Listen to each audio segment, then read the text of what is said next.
We might as well go live now, so I'm ahead of schedule. What schedule do you have to keep to, Cappy? None. None whatsoever. But I've been getting, let me tell you about, man, let me tell you about it. Now, I'm going to tell you a story.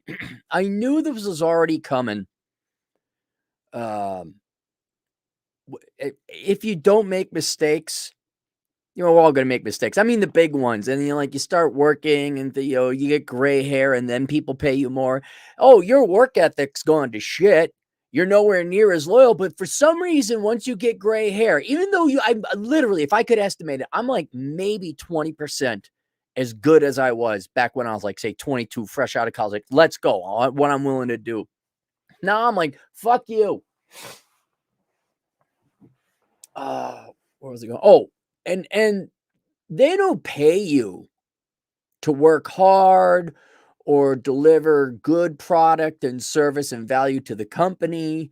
They pay you for gray hair.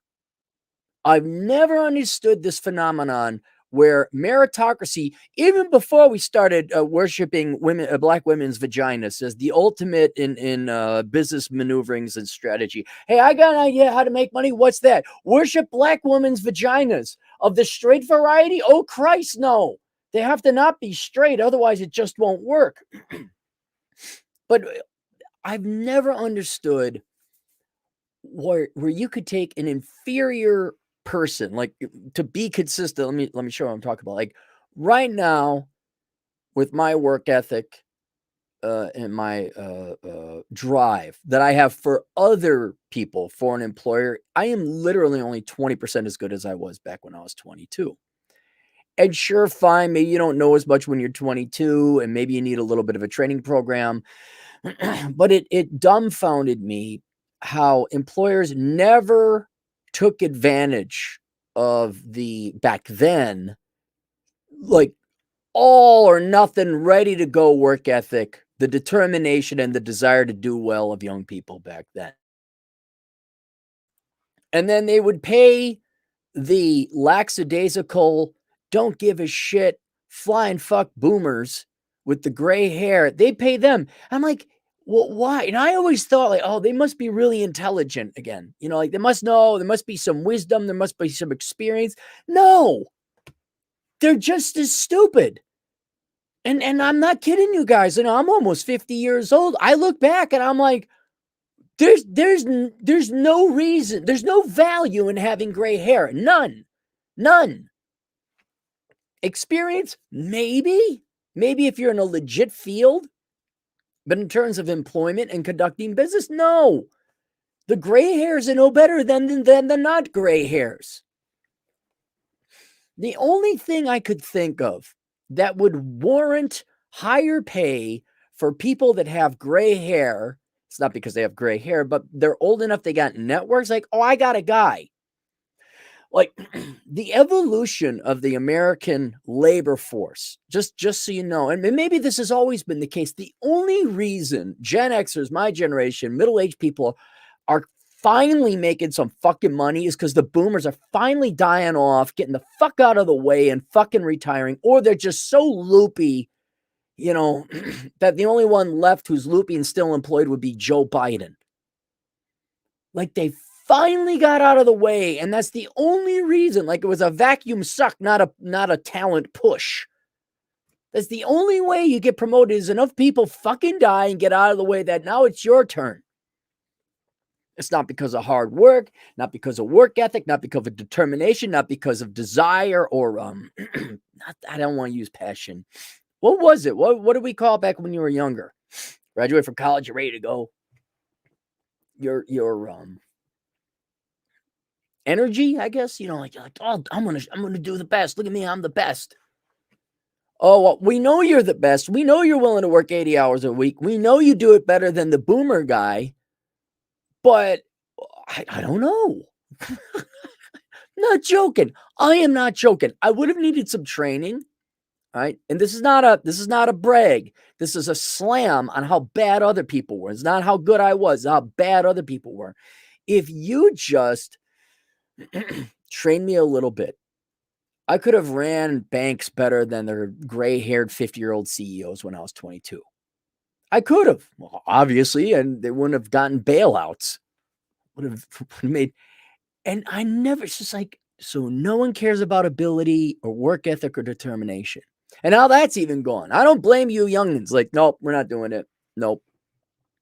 I mean, I think you've gone a little bit too far. Like, well, I'm not going to take any job. Like, well, maybe you ought to take a enthusiasm. Thanks, Pete the Jew. Enthusiasm. Yes, that was the word I was looking for. But the real way you just make money is you get old. And Rush Limbaugh, you all think that I came up with this. Don't try until you're 35. That was not me. That was Rush Limbaugh. Although I think Rush said 40. Don't try until you're 40. He's 100% right. There's no reason to try. But from any kind of entrepreneurship or business management or business owner point of view, I mean, it's too late now. You boomers, you boomers shat in the punch bowl there. All right. There, you did have like kind of a generation of people who were willing to do it. It's too late now because now there's none of these young go-getter types who are enthusiastic. Thank you, Peter the Jew, to go like do it, like to be your up and coming stars. None of them are doing it anymore. Like, screw you, fuck you, get the fuck out of here. But you know, you had that opportunity. Why didn't you? Why didn't you take advantage of these people? Like, yeah, and pay them fairly. You're working 80 hours a week, we're doubling your pay. Yeah, you're making it rain, man. Or you streamline those operations, or you put in the shoot, just you drove extra mile, you stocked more shelves.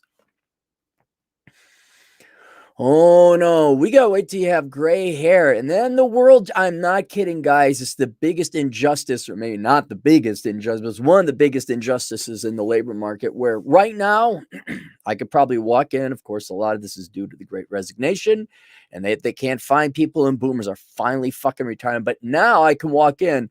Yep, I got some of that touch of gray going on. The only thing employers would salivate more about is if I was, again, the black lesbian female with the vagina. Then they'd be like, oh my God. Now, if you were a gray-haired woman and you were old and you maybe had a couple of years experience, none of which was like leadership or any kind of real tangible experience, I think they'd have to go hire a bunch of janitors to clean up all the cum because they'd be jerking themselves off so much at the prospects of hiring such an individual. But my God, just forgot where I was going with this. To warn you. So I think we largely all agree that the current system of go to school, work hard, blah, blah, that's like not tenable. That's not a thing anymore. And I think everyone on this page knows not to major in dumb shit. I think we all not to get pregnant ourselves or get other people pregnant. I think we're all we're not going to make the mistakes. And the day's going to come where things get easier, and it sneaks up on you quickly, where you'll get old enough and then they start throwing money at you. But you've been a minimalist the entire time. By the way, last day to sign up for the minimalism course through Teachable. And then, also your ducks are in row, and it seems like certain things start to pay off a little bit earlier than others. I don't know, you ain't got no more debt. You get out of debt. Oh, then all of a sudden, well, I don't have any debt, so I don't need to work this job. And you say, I'm going down to part-time. Then your boss says, whoa, part-time? Wait a minute. We've been underpaying you this entire time. We'll triple your income. Oh, all right. Now you got to triple your income. Now also it's like your buddies start coming in, they're networking, right? Enough boomers have thankfully passed the fuck on. That your buddy was in line over or whatever, the XYZ corporation, and he gets promoted and he's like, oh crap, I don't have a guy who's a supplier on fizzy widgets, but he remembers that you worked at the Fizzy Widget Corporation. Oh, I'm going to call my buddy Frank at the Fizzy Widget Corporation. Frank, you know fizzy? I need fizzy widgets. Oh, yeah, I'll get you. Yeah, okay. And then Frank signs up the order, and Frank gets promoted because that was a huge order because you had to support a million orders of fizzy widgets. And it happens quick. All of a sudden, like, what? We're in command? What happened? Why are things finally going our way? Remember when you were younger? Now, for those of you who are young, you're in the thick of it, and I'm really curious about the people 35 and older. But remember when you guys were young in your 20s and teens and nothing fucking went right? Like hundreds of job applications, you never get a response. Every job you tried this bit, nothing seemed to click, nothing seemed to work. Maybe I'm just incredibly lucky, but after 40, like at 35, things started to kind of go like, oh yeah, we'll take that contract. Oh, you will? You'll help me out? I sent a proposal to you. You said yes. I could consult you now, or you're going to hire you want my fizzy widgets? They're the same fizzy widgets they were 15 years ago. Why do you want them now? They're actually crappy fizzy widgets because I gave up hope and I'm no longer enthusiastic about making fizzy widgets. But you're willing to pay top dollar for my fizzy widgets. Okay. Man, look at that sucker over there paying that much money for fizzy widgets. All of a sudden another order comes in because that person referred, oh my God, the best fizzy widgets in the world. What? But did it happen to you like also 35? And then, man, your 40s, I don't know what the hell happened. But it was like, oh, yes. Like everyone except women says yes, yes, yes, yes. What, really? It's kind of like you go fishing and you just ain't catching nothing. And all of a sudden, prize trout after prize muskie after prize northern. And you know it ain't you. Can't be. Your work ethic is a fraction of what it used to be. You are no longer enthusiastic. I mean, what if that happened to you? Like you're 35 and older, and all of a sudden things just started getting easier. And that's so unfair. That's so unjust. It's like, look, if people put in the work ethic, we should be able to onboard young people into not necessarily a managerial or junior executive track, although they certainly had those, but how fucking good did that work? But couldn't, like, you got a harder working 25-year-old than the 45-year-old. Can you just fire the 45-year-old and give the 25-year-old the person's job? Apparently not. So anyway, so you all of a sudden you're not screwing up. You're following the advice. You got a little side gig going on. All of a sudden, then and then all of a sudden, a little bit of success you're there, and then blammo at 40, everything you're like playing on God mode. And then here's the thing. And Cappy, you got to complain about things going too well? Yes. Like, oh my God, this is because when you don't have to send out 100 resumes or send out 10 proposals, you just send them 2 or 3 and you get an acceptance. All of a sudden, you got a lot of free time. You pay off your mortgage. You got a lot of free time. You have no debts. You have very little. You don't need to work that much. You got a lot of free time. And I'm almost there. Oh, you've been almost there for a long time. That is true. But like June 4th was the day where the last real thing had to be put in. Then I had my solar panels put in. I had a landscape to make sure the hill didn't erode. So I'd been doing a little bit of manual labor. You got to do that before it gets too hot because the fucking heat ain't ever going to end in this fucking state. Erin, are you upset with South Dakota about the temperature? I am, yes. No fucking rain. So it's like 11 a.m. and now it's 92 degrees. Like, okay, time to stop working. So aside from that, though, then also it's like, well, what do I do? Well, I got poker later tonight. Honest to God, guys, I think it's going to happen. I hope it happens to you. This is a problem to have. But it's a problem I don't know how to deal with because it hit quick. And I'm like, what do I do until then?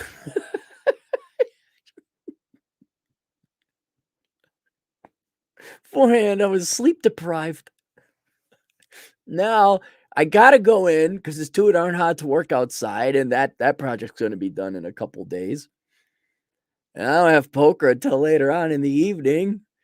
I did asshole consulting yesterday, which we all admit is not a real job, right? We all know. I think we agree. We agree this isn't a real job. I'm not one of those ditzes. Like, I'm an influencer. I'm running a business. Hey, lady, your freaking whatever essential oils thing, that's not a fucking business.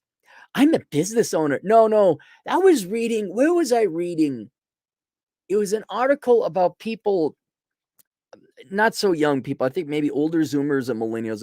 It bridged, talked about both generations, but older Zoomers and the Great Resignation. And to fill it in, as they should, they provide a little bit, they provide some examples. I think they provided 4 examples, 4 different people on how they quit their job and they went on and did other things. I think one guy was a Google engineer and he said, fuck this shit, I'm out. Fuck this shit, I'm out. And then he just did a little programming on the side. And can you believe he moved out of San Francisco? Can you believe that? Another one did another thing that they do, just went and did Uber. And then there was Tina, whatever her name was. And she was doing a thing like a real job. Maybe it wasn't grandiose. And her husband said, hey, why don't you start that business you're thinking about starting? I'm like, oh, here it comes. I have no hope or faith anymore. I'm like, what shitbird idea that doesn't involve real labor or real product are you going to come up with, sweetheart? She's coming up with a website to help people find employment. I'm like, oh, and it was some dumbass angle. Hey, we're going to create a car. Yeah, but we're going to paint it blue this time. Oh, well, that is truly fundamentally different. That's ground shaking. That's a game changer. Honest to God, her idea was some kind of job board thing. I'm like, what? Indeed, Monster, LinkedIn, the what? What angle is not already covered? And all she was going to do was set up a site and it'd be like social media. Like people were going to talk and discuss things. And see, but I know, see, she actually, now here's what will happen. Like every other fucking fraud on LinkedIn, they're going to say, CEO, owner, president, CEO. Do you have a corporation or a board of directors? You don't? Then you're not the president of any fucking board. Don't care to. There's a way. Okay, ladies, I'm going to help you out here. Let me help you girls out. Erin, you're going to help us out, but we're going to spit in your face for trying to help us out with real tangible things because you're not telling us what we want to hear. Yes, that's exactly what's going to happen. So the chairman, president, and CEO, the triple threat. Well, you're the chairman of the board, president, board of directors. All right. The CEO is that's all you are. And it would presume that you have you'd have a corporate executive team. But if you don't have a corporation, then there's no chairman of the board because there's no board. All these people, single member LLCs, president and CEO. Like, okay, one, you're not president. Okay. CEO, I guess, maybe. Who's your CFO? Who's your CTO? Oh, you're the only person employed in this LinkedIn wannabe thing? Or your crypto trading thing, brah? Or your essential oils thing? You're the CEO of your company, huh? Where's the rest of the fucking board? When you're chairman. Oh, you're chairman. Chairwoman. Who's your board of directors? When's your next corporate elections? When's your next shareholder meeting? Are you an S corp or a C corp? Which one are you? I don't know. I'm just CEO. Those frauds. All you. I'm a business owner, entrepreneur. Shut the fuck up. The fuck you are. I mean, even obviously I have an LLC. I mean, I've formed a corporate entity. I don't dare call what I do a business or a businessman. Yes, there are some elements and angles of business that I have to do. In a literal sense, I guess I am a businessman and an entrepreneur, but I don't run a business. I am not president and CEO of Cappy Enterprises. I'm a schmuck with a hat on the internet with a Hawaiian shirt right now who, for tax purposes and legal purposes, created an LLC, and I just come on the internet and I yell and say stupid things. Maybe I write books, and there's other ancillary sources of revenue with YouTube and all that. I am not a business owner. I am not a business leader. I would dare not talk about business management to companies or managers who manage a real corporation with real facilities and has employees. But man, all you people under 40, are you people under 40? I'm a business owner. I'm an entrepreneur. Oh, really? For your drop shipping there, sweetheart? Oh, you sell Chinese crap here in the United States through Etsy.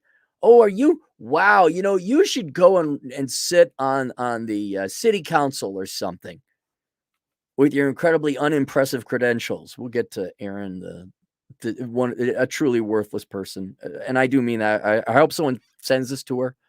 Don't send the whole thing to her. Find out when I start talking about her. We're going to righteously make fun of this arrogant, worthless. What's the word I'm looking for? Egomaniac. To think that she has any value to society, that she should be a mayor of a major metro. But those are the same people who go out there and like, oh yeah, I'm a business owner. I own a business. No. Anyway, going back to my original point. Yeah, I do this internet thing. I did all of my asshole consulting yesterday, all my responsibilities. And I'm like, oh shit. What now? Too hot to go hike. And it's coming, guys. It's coming. If you don't have kids and you play your cards right, you don't have debt, then you get yourself a real skill. I don't even have a real skill. I do if anyone wanted to heat it, but effectively, no one's going to pay for it. Hey, I'll tell you not to make that loan. I need commission. All right, never mind. All of a sudden you're like, huh. You really, the projects all finish around the same time. And I don't know if there's a feedback loop, a positive feedback loop where just exponentially you start shooting up. And maybe that's what it is. Maybe it's a perfect storm, the ingredients of which I'm unfamiliar with. But I'm suspecting I know for a fact it's gray hair. I know that. I am not even joking about that in the slightest. Like, seriously, guys, gals, if you want to go get a little touch of gray, put some gray in your hair. I'm not joking. Now, if you got baby face, it's going to be hard. But I am not joking with the gray. So it's gray hair, but I also suspect there's a leadership vacuum because so many boomers are dying off and finally getting out of the way. So it just pulls everybody like, oh crap, we need someone to pilot the boat. The captain just died. What do we do? Grab that guy. Well, why? Because he's got gray hair. But he's the chef. I don't care. What about the junior captain, the co-pilot? Oh no, he doesn't have gray hair. We can't trust him. Or her. So it is the gray hair. It is the generation ahead of you. You know, even Gen X is going to die off, thankfully, because this mayor is a Gen Xer. God help us. And then the things germane to you, pertinent to you, those are environmental things. But you don't have any debts, so you don't have to take lip. You don't have any kids or financial responsibilities. So again, you don't have to take lip. You got a good skill or some kind of trade. And I think the other variable would be an entrepreneurial side gig, whether that's something as stupid as being an internet influencer or a legit thing more like Chad, where he's a tax accountant. I know some dentists.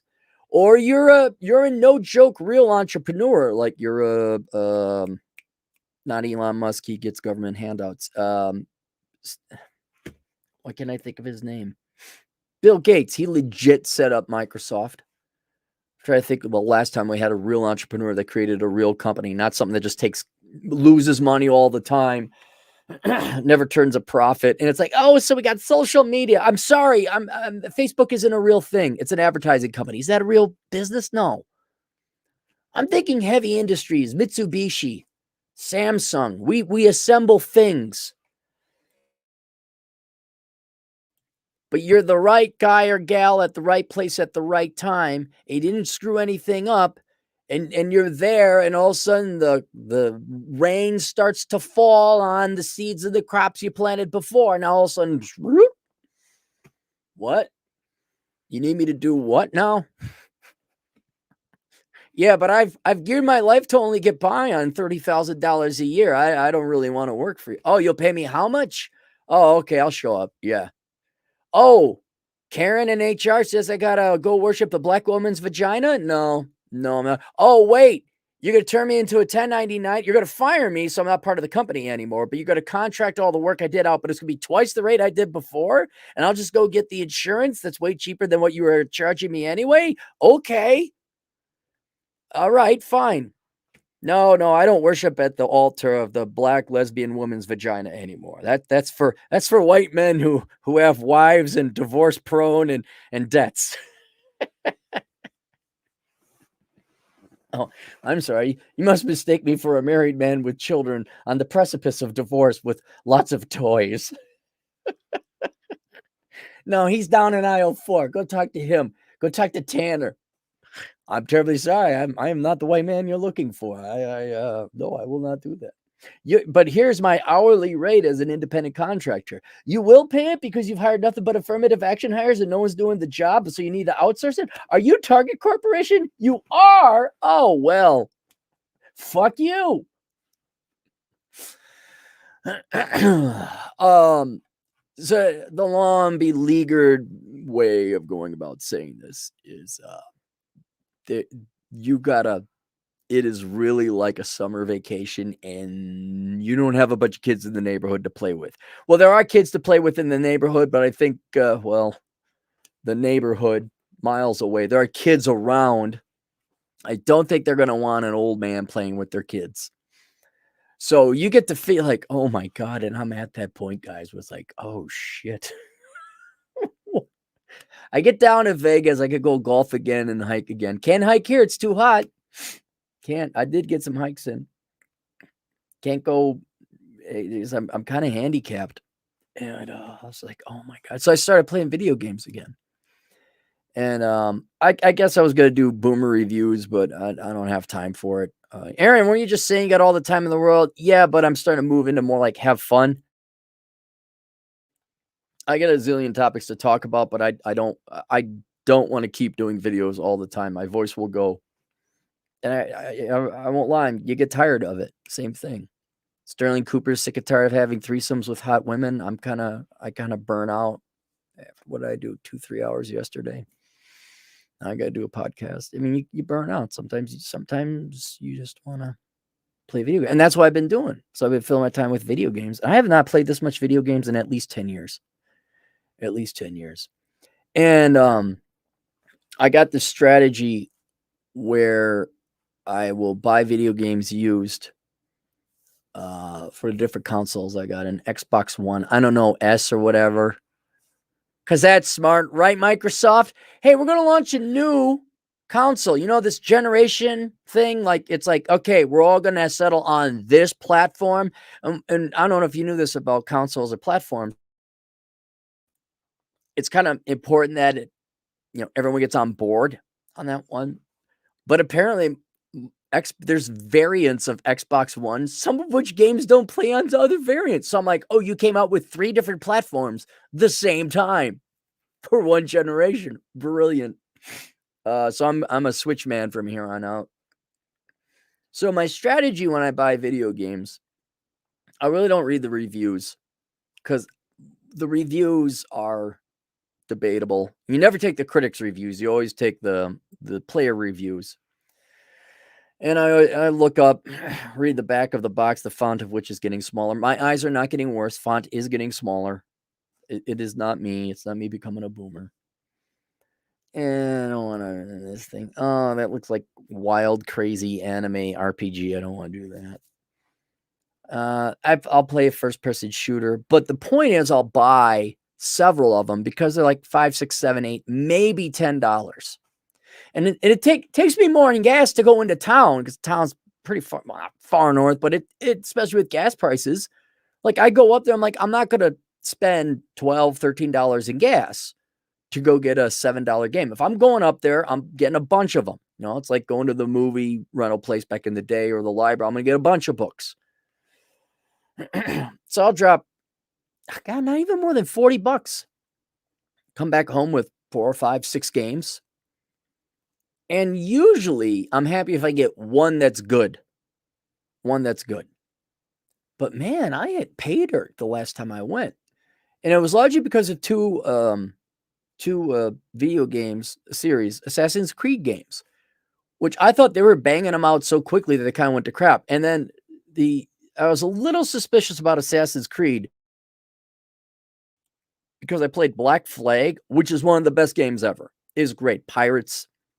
And then they came out with Assassin's Creed French Revolution. I don't know if that's what it was called, but it was during the French Revolution. And they say, hey, do you remember that thing that you really loved? The pirate ships? Yeah. Yeah, F you. Fuck that. You don't get that. What do I get? Well, we're going to put you in the middle of Paris during the French Revolution. Yeah. And we're going to throw a zillion people around so you can't move around. Oh. And then we're going to make the attacks and the gameplay and the controls very difficult.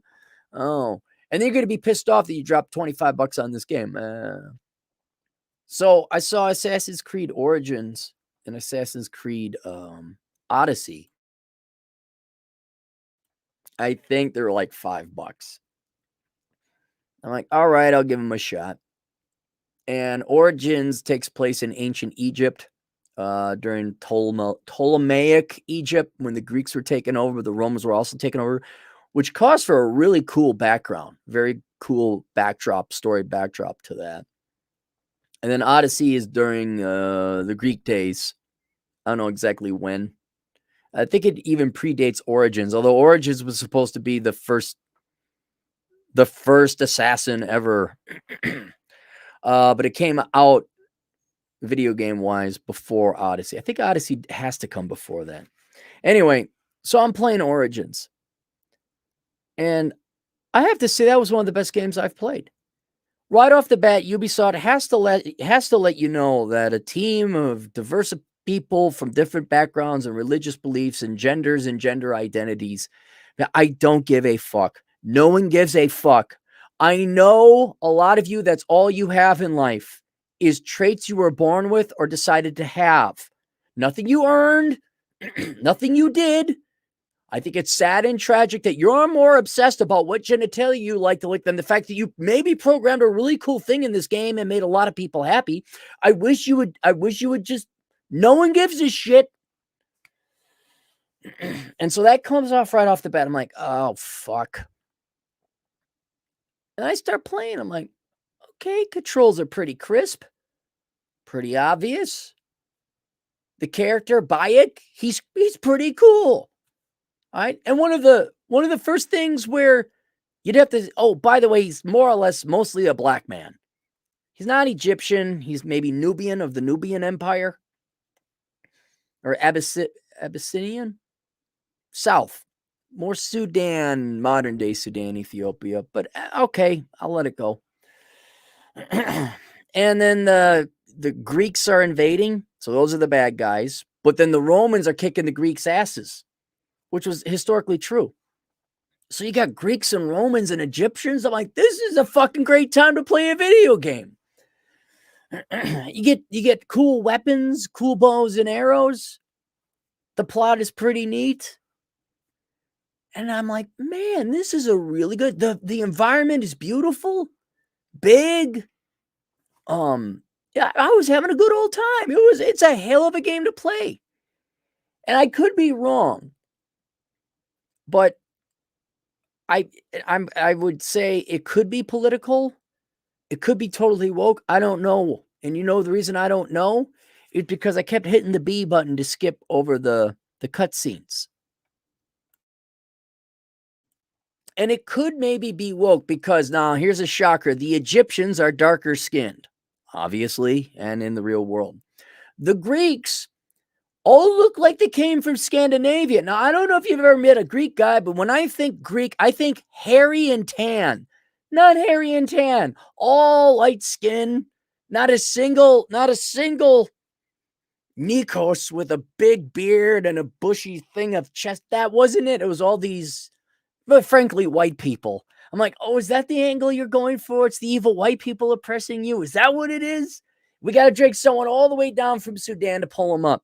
Then we got to drag everyone from Oslo and drag them down. And, oh, these are Egyptians and these are Greeks. I'm like, there wasn't even your stereotypical, not even your stereotypical like Greek Adonis guy, the bronze skin, nor the big fat jovial guy like Fiddler on the Roof, although that was played by Anthony Quinn, who was in fact Mexican. And Anthony Quinn also was pulled in to play a Crete, Cretan, not Cretan, but Cretan. Is that correct?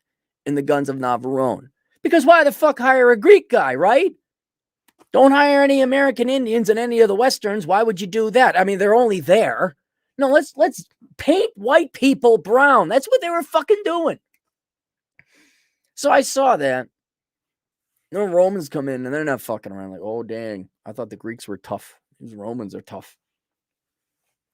But I skipped over all the thing. Bayek's wife is in it, and she chooses career over love as far as I could tell, but I kept cutting it off.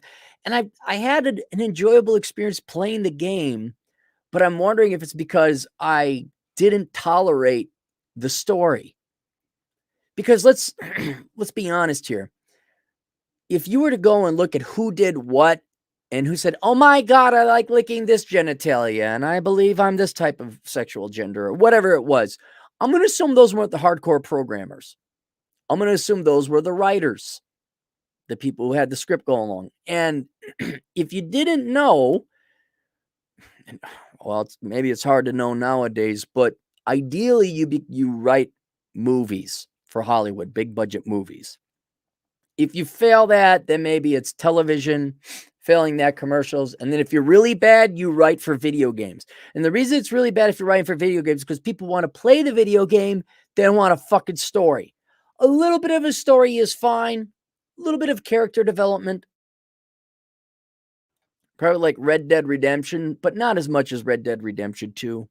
But the good men and women at Ubisoft were kind enough to provide a skip button so I could skip. And I think I probably shielded myself from the worst wokeness of the game and was allowed to just enjoy the game until you play. So Assassin's Creed obviously takes place in different historical parts throughout the world, which is cool. You learn a little bit about history. But there's a tie into the modern day. Like people are going back through people's genetics. And so you are forced, for the game to advance, you're forced to come to modern day times where you got to play Layla Hassan. I had to look this up. And there, oh, wow, the writing went to pot. And you need some better voice actors. Oh, no, Layla, you can't go back in. It is too bad for you. You need to look out for your kidney level. No, I am going back in. Shink, shink, pow. Thankfully, that is less than 2% of the gameplay.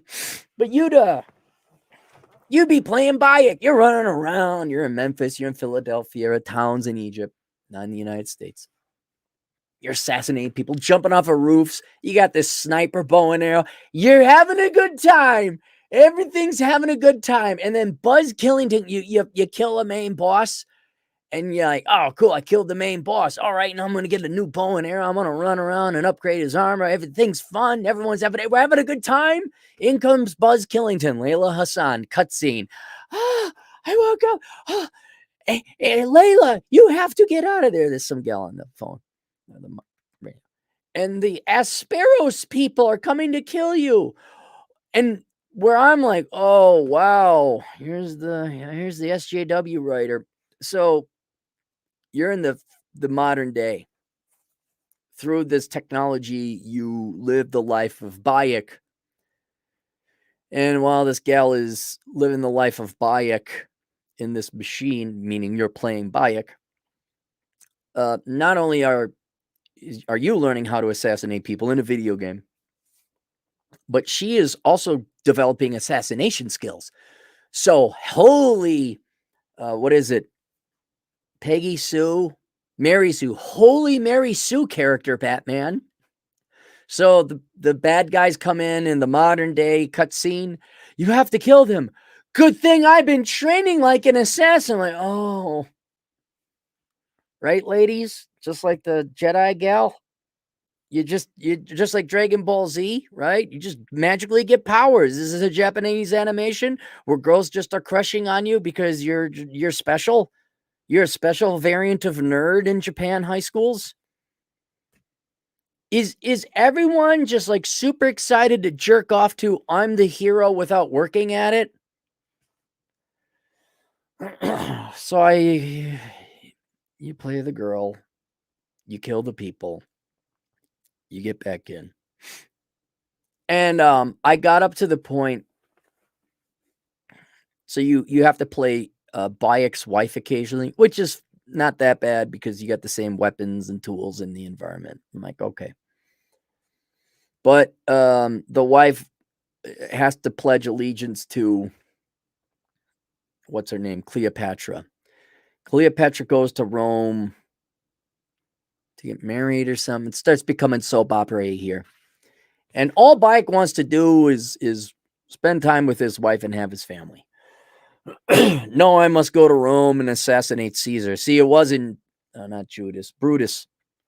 It's going to be his wife. And so also now you're on the boat going from Egypt to Rome. And I'm like, and oh, by the way, you got to play a battle. You got to be on the ship, which by that time I'm like, I don't want to relearn the mechanics of this, but it's all right. I was like, all right, I'm not, it's a long game. And I'm like, okay, I got lots of hours into this. I am not going to play the girl who goes to Rome to kill Julius Caesar. I'm just not doing that. I won't lie, a little bit of like, no, I'm leaving my husband. I'm like, well, okay, all right. There's the politics. I don't need that. And so I stopped there.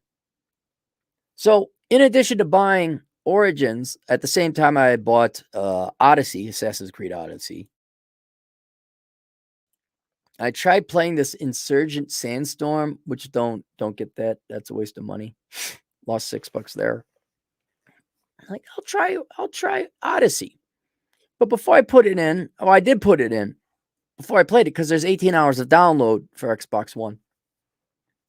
I looked it up. I'm like, well, when did it come out? Did it come out before or after Origins? It came after Origins, like 2 years. I'm like, well, wait a minute. This might be just the same as Origins. You know, like, I know in the video game world, you don't understand this, but let's say you go to a restaurant and they have the best bacon cheeseburger you've ever had in your life.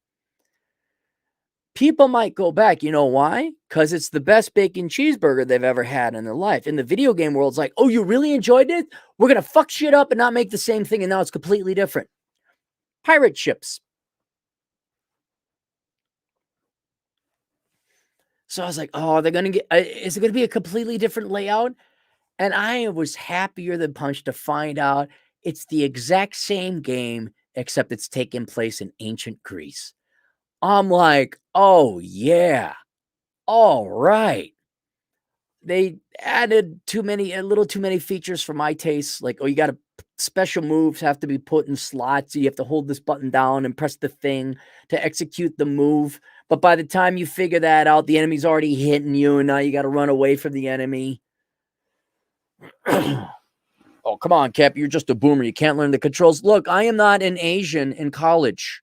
Do you guys remember the Asians when I'll tell you, when they where they just dominated Mortal Kombat? Do you remember Mortal Kombat?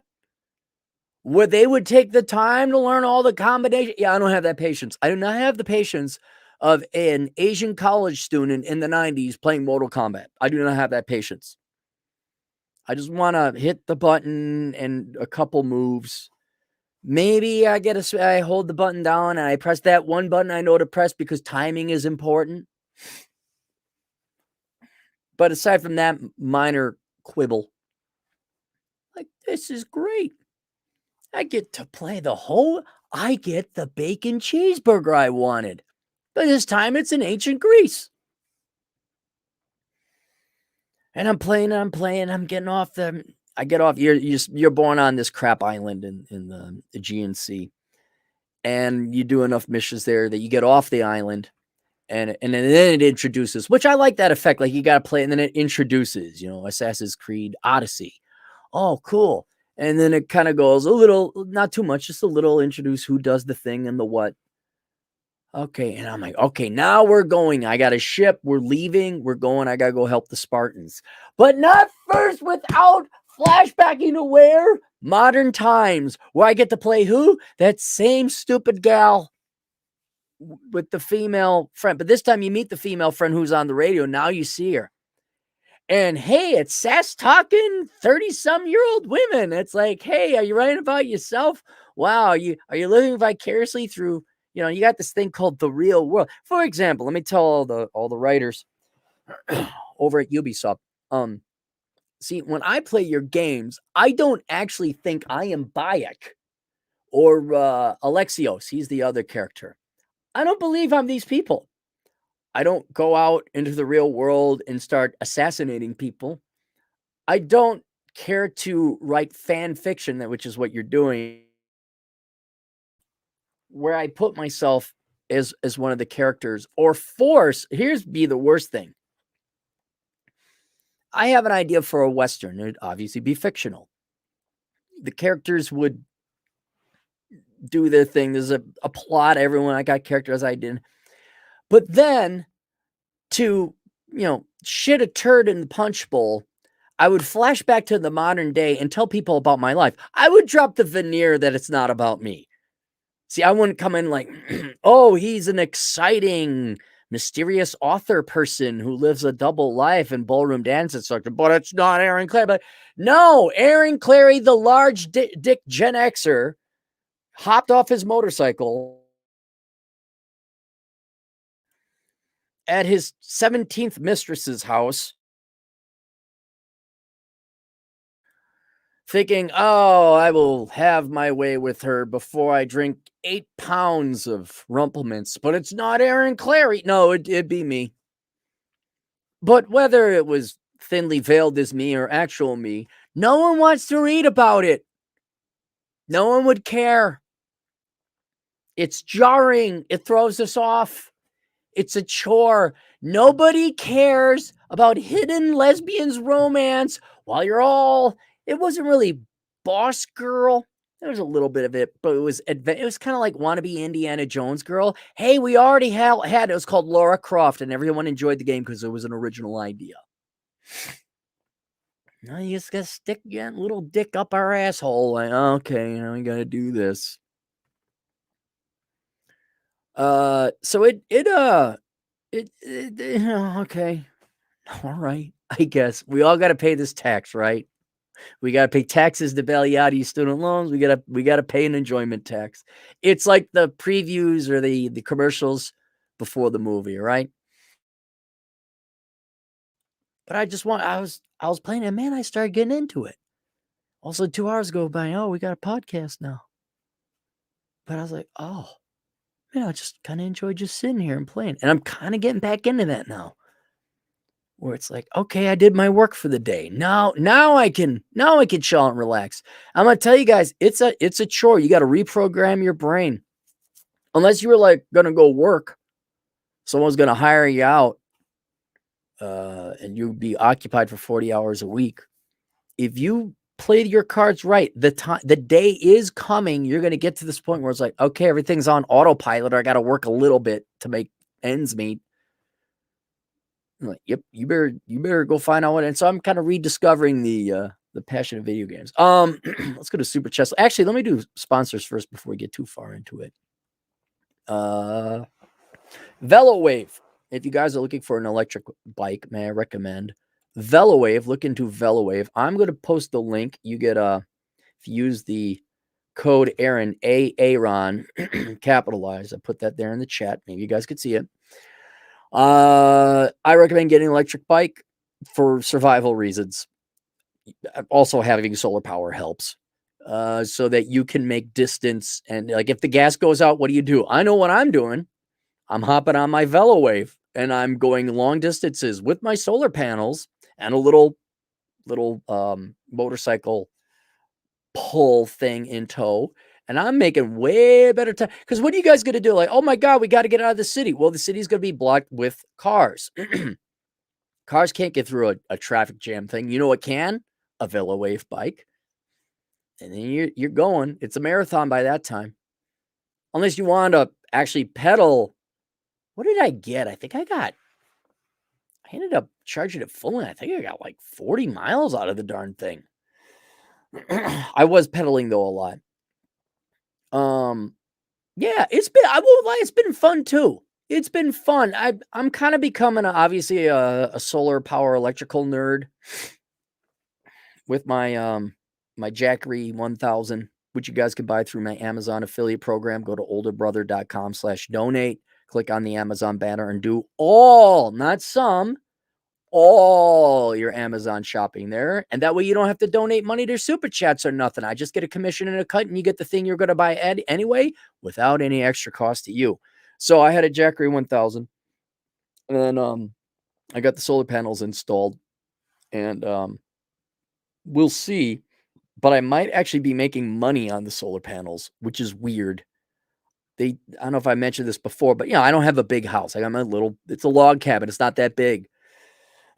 I got trees, so I don't need that. We actually had to cut away some trees so that the sun would hit the solar panels, but that's okay because I got some wood for winter. I got a nice. Oh, I should take a picture and show Doc. We got a wood pile going on, a wood competition. I'm back in the game now, boys. Oh yeah. Anyway, so the solar powering up all that, but I'm making. They gave me a full solar panel array, which maybe is just standard installation. I don't know, but I'm like, it's a lot of solar panels. And all of a sudden I'm looking at the app they gave me. I'm according to the app, I have saved / made $900. Now my electric bill is about $120 during summer with solar or with air conditioning. And so let's say I saved $120. It's only been 3 weeks I've had these panels. So I subtract $120 from roughly $920. We still got a week left to go. So I'm going to make another $300. So we're talking $1,200 minus $120. Am I making $1,000? Is the electrical company going to cut me a check for $1,000? Is that how it works? I'm not that optimistic. I'm not that hopeful. I'm looking at this. I'm like, I am generating way more than I'm using. I don't know what to do with the excess electricity. So I hope I'm getting compensated a fair penny per watt. But aside, so I'm doing the money there. But I'm like, I could charge up. I'm starting to think, well, with all this extra, if I'm not getting paid for it, I might as well go get myself an electric car. So I'm accidentally becoming very environmentally clean now. Wasn't my intention. The reason I got solar panels is because I don't trust the American education system to generate enough linemen, electrician, or electrical engineers to keep the electrical grid up. You'll promote black woman, lesbian. Sorry, not just black one. I didn't mean to insult the lesbian. Black lesbian woman with vagina implied who has an electrical engineering management degree doesn't know how to. We'll promote. Yep. I'm like, So you didn't promote the guy who was black because he wasn't female, who was an actual electrical engineer or the lineman or whatever. And we don't have enough people to do lineman work or the real hard physical labor anyway. So I wonder if the electricity might be rolling brownouts or blackouts. I wonder if that's going to happen. And that's why I ended up getting that. Because I see too many people taking student loan bailouts and not enough people learning how to do electrical work. So just me. I don't know. But now all of a sudden I find myself in this world. Anyway, if you want to have an electric bike in transportation in the future, may I recommend that you get VeloWave. With that endorsement, watch VeloWave. Remove the endorsement. If you guys kindly would. Speaking of electricians, Thor, Red Pill Thor, he is a lineman, and his wife unfortunately got in a horrific accident, and she couldn't walk. Now she can barely walk. They have obviously accrued medical bills. They did have insurance. I have linked to their GoFundMe down below if you would kindly make a donation to them before you buy yourself another handbag from Louis Vuitton or a fancy car you don't need. What else? I mentioned the minimalism course. If you sign up through the Clarey School of Economic Philosophy, you can go ahead and take a course on minimalism so you don't spend as much as you make. And then you're in this position like, what do I do? That will be open until midnight tonight. And I don't know when I'm opening up later. Maybe next month, maybe not. Depends how I feel. Also, if you want to get, it doesn't depend how I feel. Depends on how much time I have is really what it boils down to. And then also there's a sister course called Achieving Financial Excellence, which you may sign up for if you're interested as well. That's only $99. What's the other one? $450 plus tax. Why so expensive? Because I'm sick and tired of people not taking things seriously. So there you go. But the Achieving Financial Excellence course, that is an hour. Sorry, no, that's 2 hours. $99. And there you go. I'm sorry I'm doing such a poor salesman job. I just don't have it as in me. BusinessBuyerAdvantage.com. Go to BusinessBuyerAdvantage.com. Before you buy a company, talk to David. He will consult you to make sure you don't piss away your retirement savings. Which is what most small businesses do.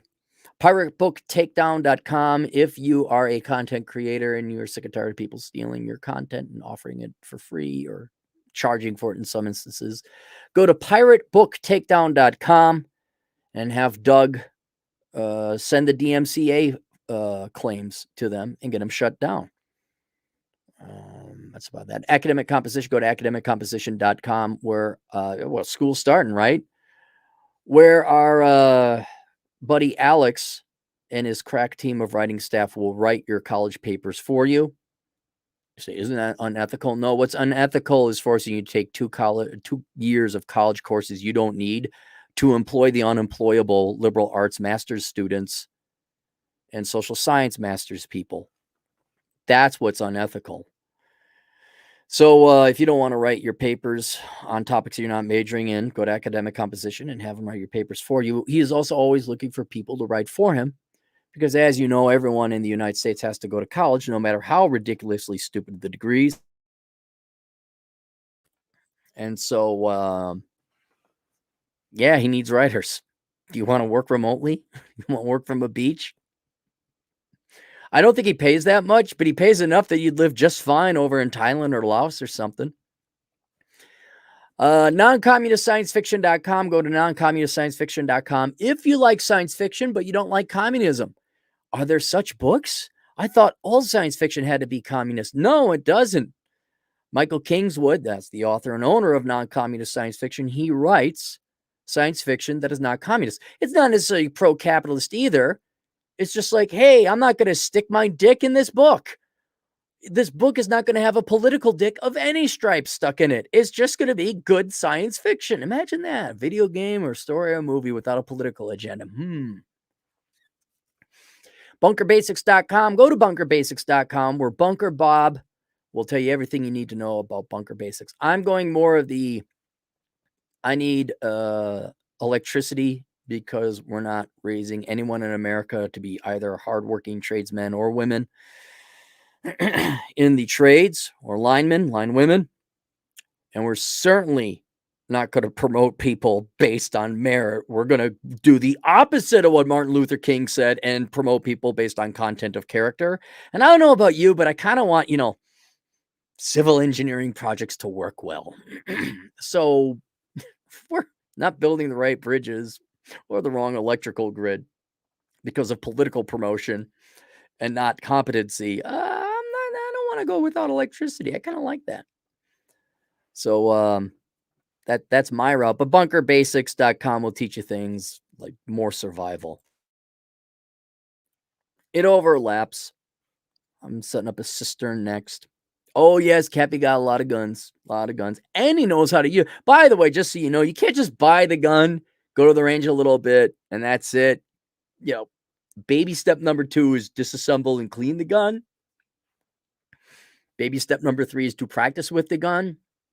And just so you know, you're not gonna be, like, perfectly positioned all the time. You will be moving a lot, so you may wanna get elbow pads and knee pads. Why that? Because you're not gonna be sitting at a you're gonna run, you're gonna slide, you gotta lie prone. You're gonna bang up your elbows and your joints. Really? Yes. How would you know? Don't know. To quote the goddamn bacon, just asking for a friend.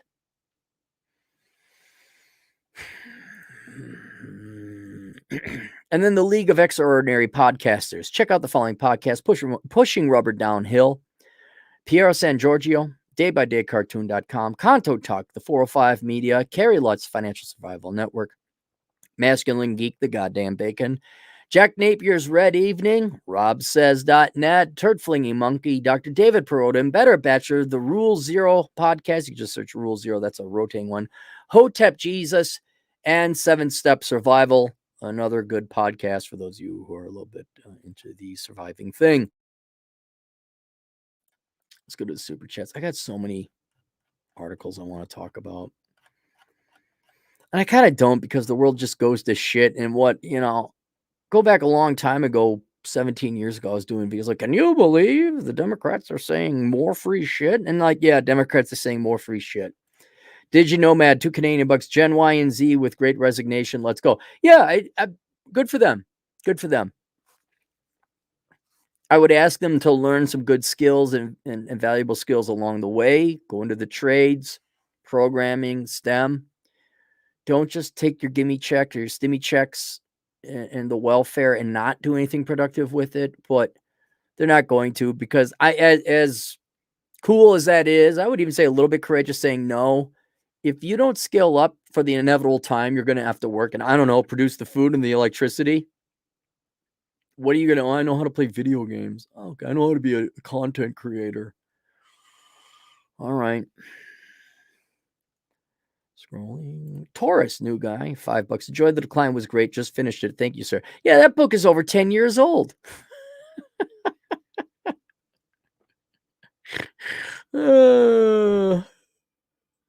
That one's made a comeback. Motorcycle Boy 69, new guy and 20 generous dollars. Thank you for the kind donation. Cappy, just found you a month ago.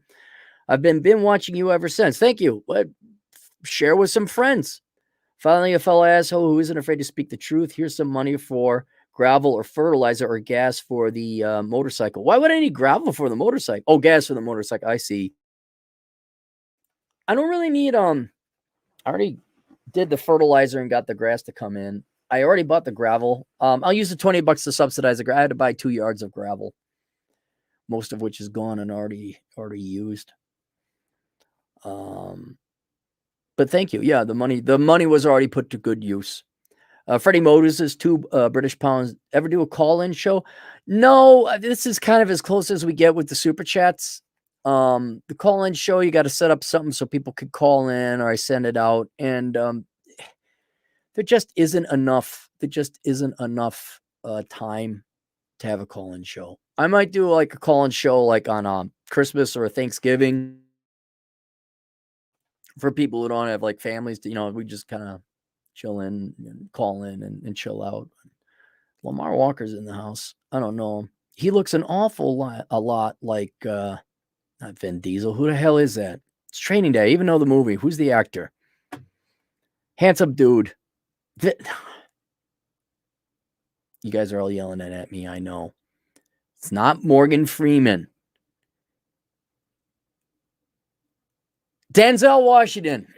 Denzel Washington. There we go. Denzel Washington. Nonstop Dre for $2. Cappy identifies as a 6-foot hedge fund dude pro.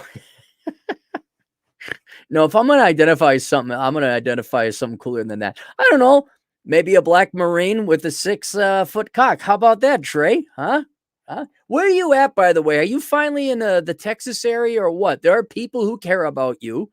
People just want to know where you're settling, and then if you need help moving, they'd help you out. Plus, basically, Vlad and his candidate would like to meet you.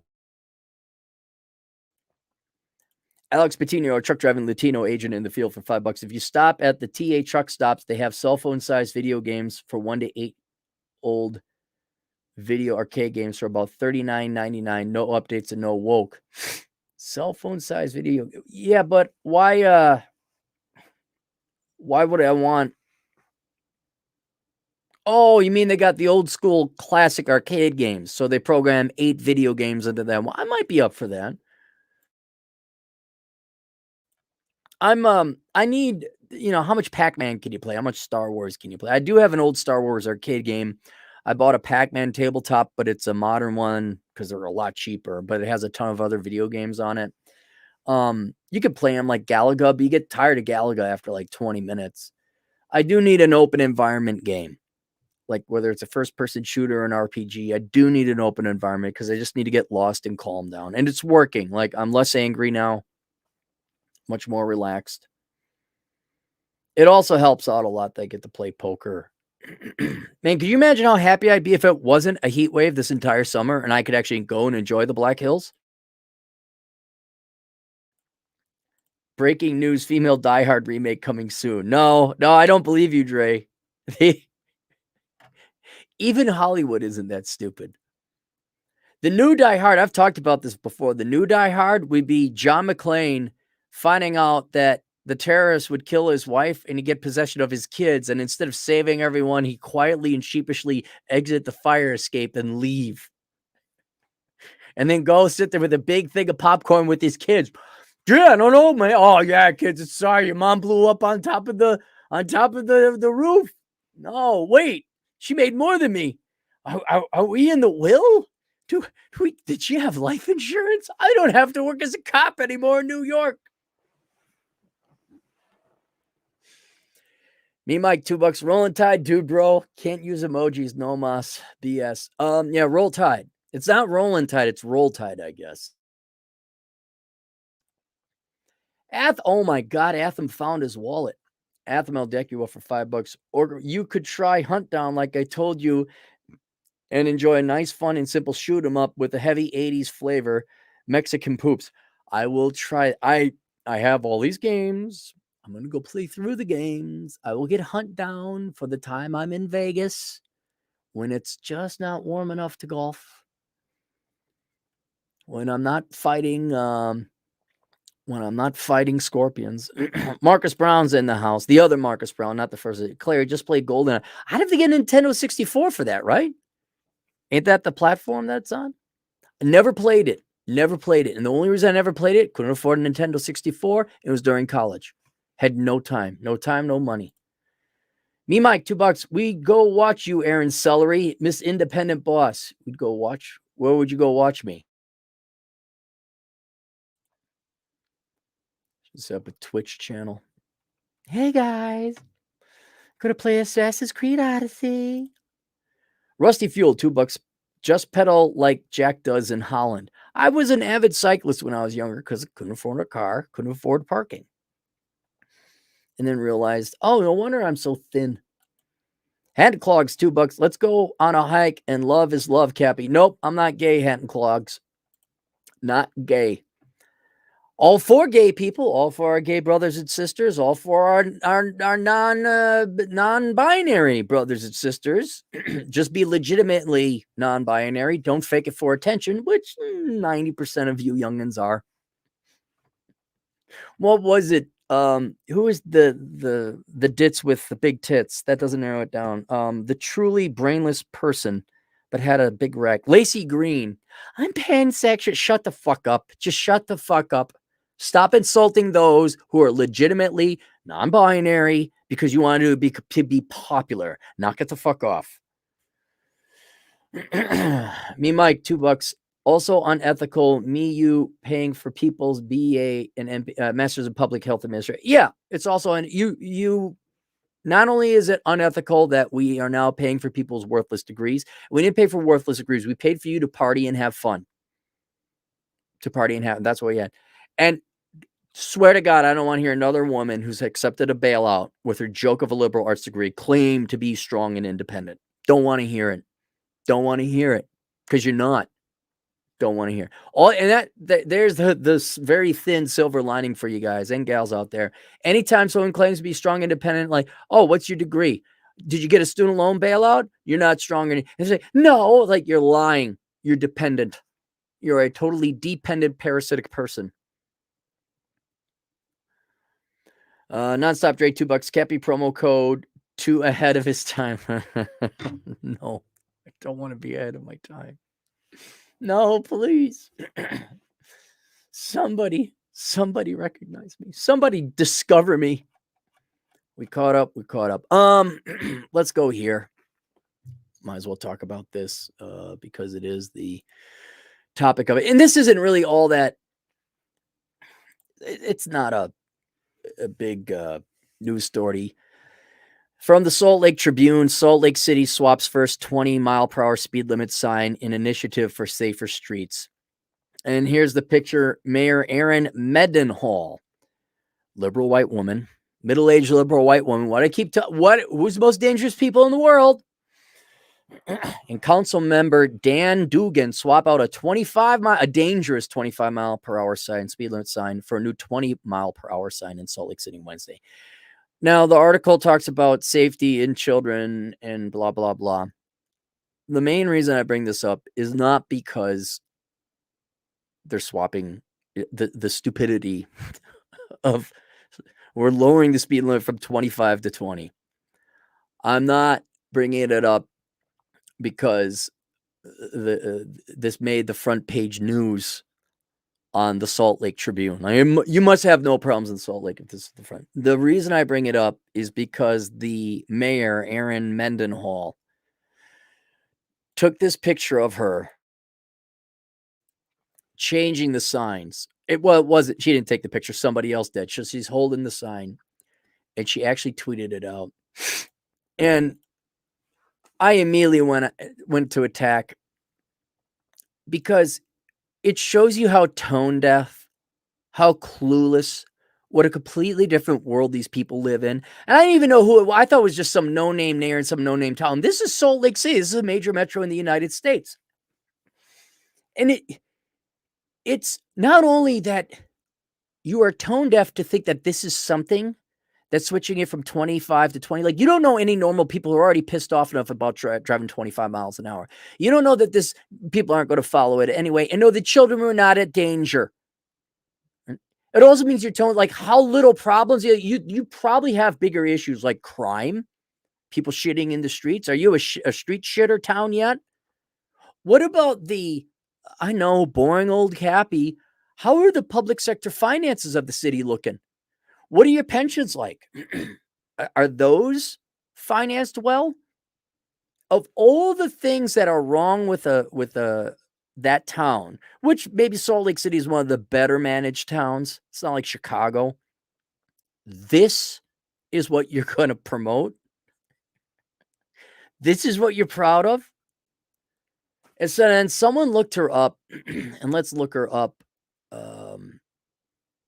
And I already said and see, it's like Sherlock Holmes. This is enough for me to go on to know that this is a worthless person. This person never had to work hard in her life. She's never worked a real job in her life. Because I'll give you a perfect example. I would post a picture of the landscaping I'm doing. You got to dig a trench. That's hard. You have to put in a foundation, a base. That's hard. Wheelbarrows of more rock, essentially. Then you have to stamp it down with a big metal stampy thing.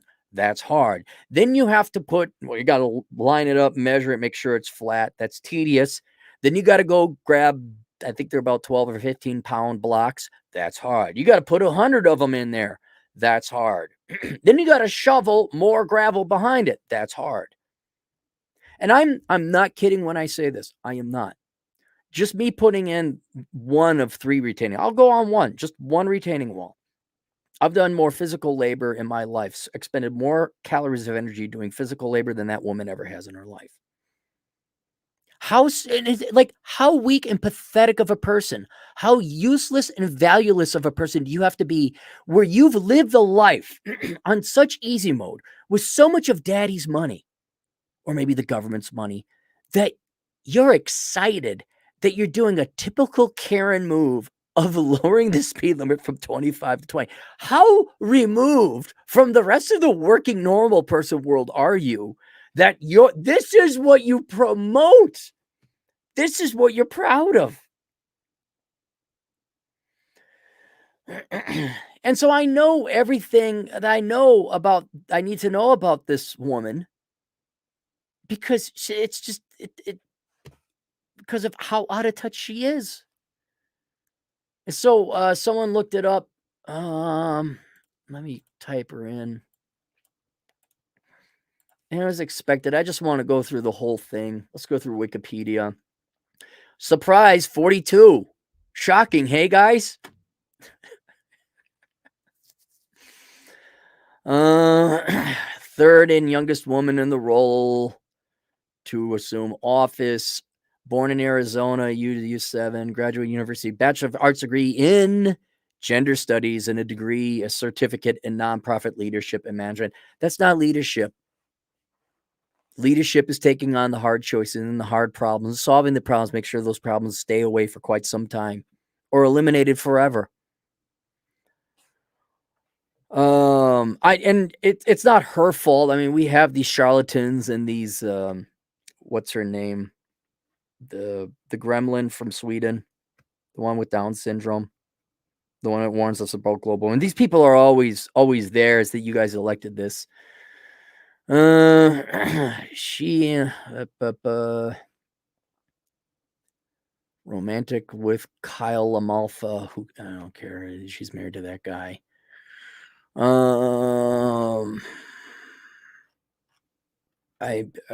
want to know more. Like, let's go. She got a background. Let's go to her background staff. I just want to know. What? Come on. Did you work as a barista? Were you a waitress? Did you drive Uber? Did you have a real job? Lost her dad. Graduated.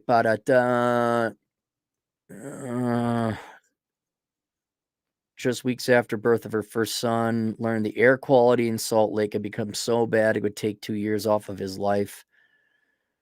Became an activist. Utah Moms for Clean Air. Holy shit. So you didn't have a real job. Like, where's the real job?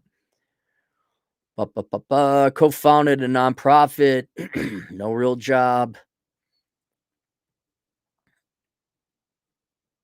No real job. No real job. No real job. No real job. Master's degree in science and technology. Oh, really? Well, you guys elected her. Erin, I know you're not capable of this, of heeding this. You're a useless person. You've never done anything in your life. Unless you and joined the military and served in Iraq for 3 tours. Okay, I'll rescind this. But you're the standard pointless, useless person who is an egomaniac on top of it, who's so bored you put your ego ahead of whether or not you should actually lead people or not. And that's fine. The people of Salt Lake City elected you. They're going to suffer your tyranny. And I said it before. What was it? And I accidentally said it on Twitter. It came out better than I ever intended. Women will destroy society if it makes it safe. And you will. You're the type that wants to do smoking bans. It's not your choice. Oh, freedom of choice for abortion, but not smoking. You're the type to get rid of sodas. You're the type. Why? Do you actually give a damn about the people? No.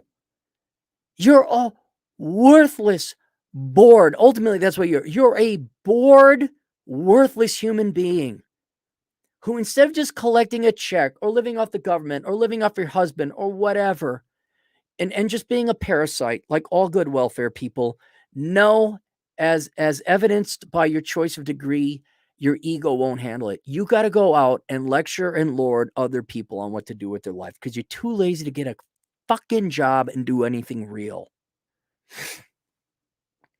Do you raise your kids at least? You got 3 of them. It said, do you raise them at least? Are you around? Are you off at City Hall outsourcing your children because raising children is hard? I know none of this is going to, she's not even going to care about this. Egomaniacs don't care that they're scumbags. They don't care. All the people that got student loan bailouts, particularly those like strong, independent, They'll take it and they don't care that they're hypocrites. I doubt these people have souls. I don't really believe in the afterlife or souls, but I doubt they don't have a conscious, they have no moral ethical code.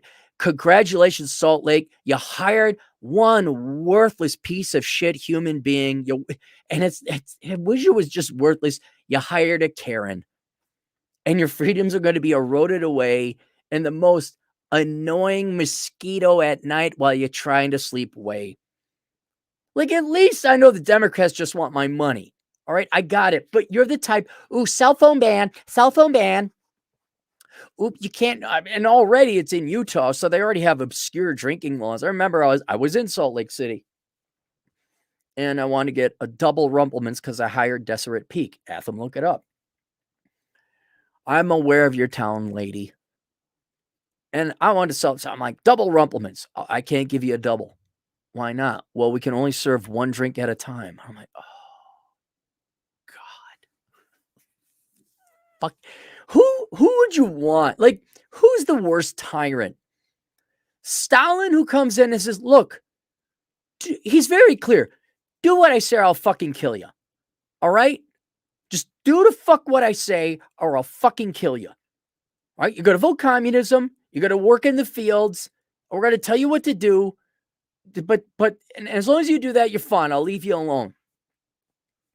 Or is it these Nazi Karens who just got to pick little things to grind normal day-to-day operations to a halt or to annoy you? Like, oh, you got to wear his helmet. Aren't you Democrats supposed to be about freedom of choice, like social freedoms? Like, you're for gay rights, right? You're not going to begrudge people the right to, straight or not, to get married. Love is love. I'm actually agree with that. It is. And more importantly, ain't none of my fucking business. But, oh, these women, the true tyrants are the ones that get in your business of day to day. Well, what are you eating? Think about that.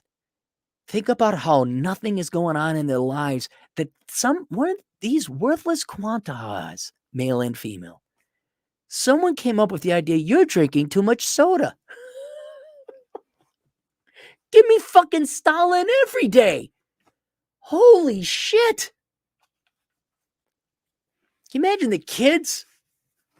They're going out. They got knee pads, elbow pads, helmets, full face mask. Why are they riding a motorcycle? No, they're just riding their Schwinn.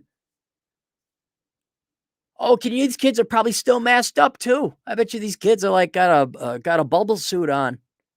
Here, a little bit of free advice for you, sweetheart. Okay, a little bit of free advice to what you're doing to your kids, because this is kind of a similar parallel. You're going to suffocate them with your fucking religion. That's what it is. The religion of you, power and control. Whatever the fucking sick, psychopathic incentive, wherever you get, I don't know if the devil has your ear or wherever you get these ideas or the incentive to do all this shit. All right. But my old man was a pastor. Fucking Nazi concentration camp synod of the Lutheran Church. All right. You're going to push your kids away because you love that shit more than you do your own damn kid. And at least in Christianity anyway, it says in the Bible you should love God above you children, that whole Abraham. Just joking, Jacob. I wasn't really going to kill you. What a great religion.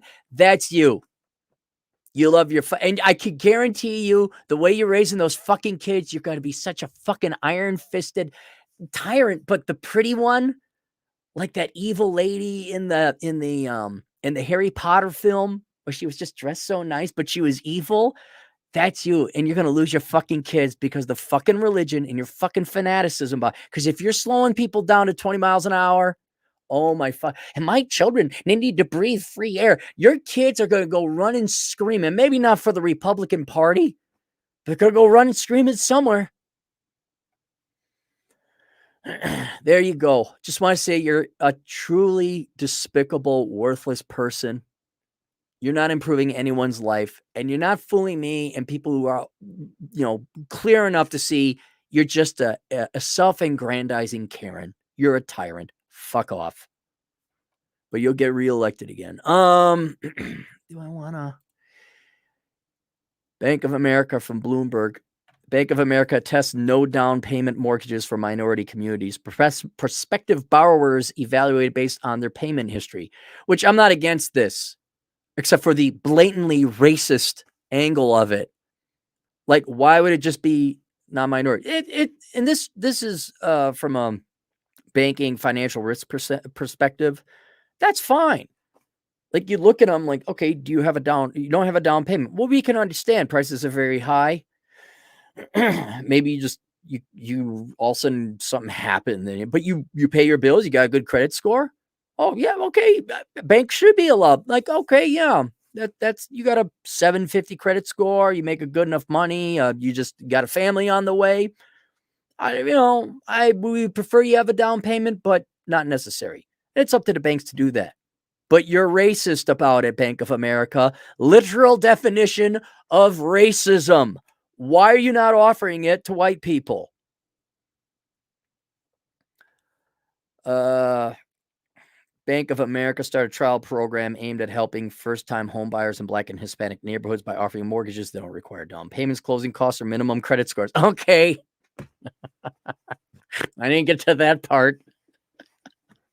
All right, so now we can move on to my larger. I'm not going to read through this anymore. I'm not going to read through it. Bank of America is a shit institution. Their banking was already crap.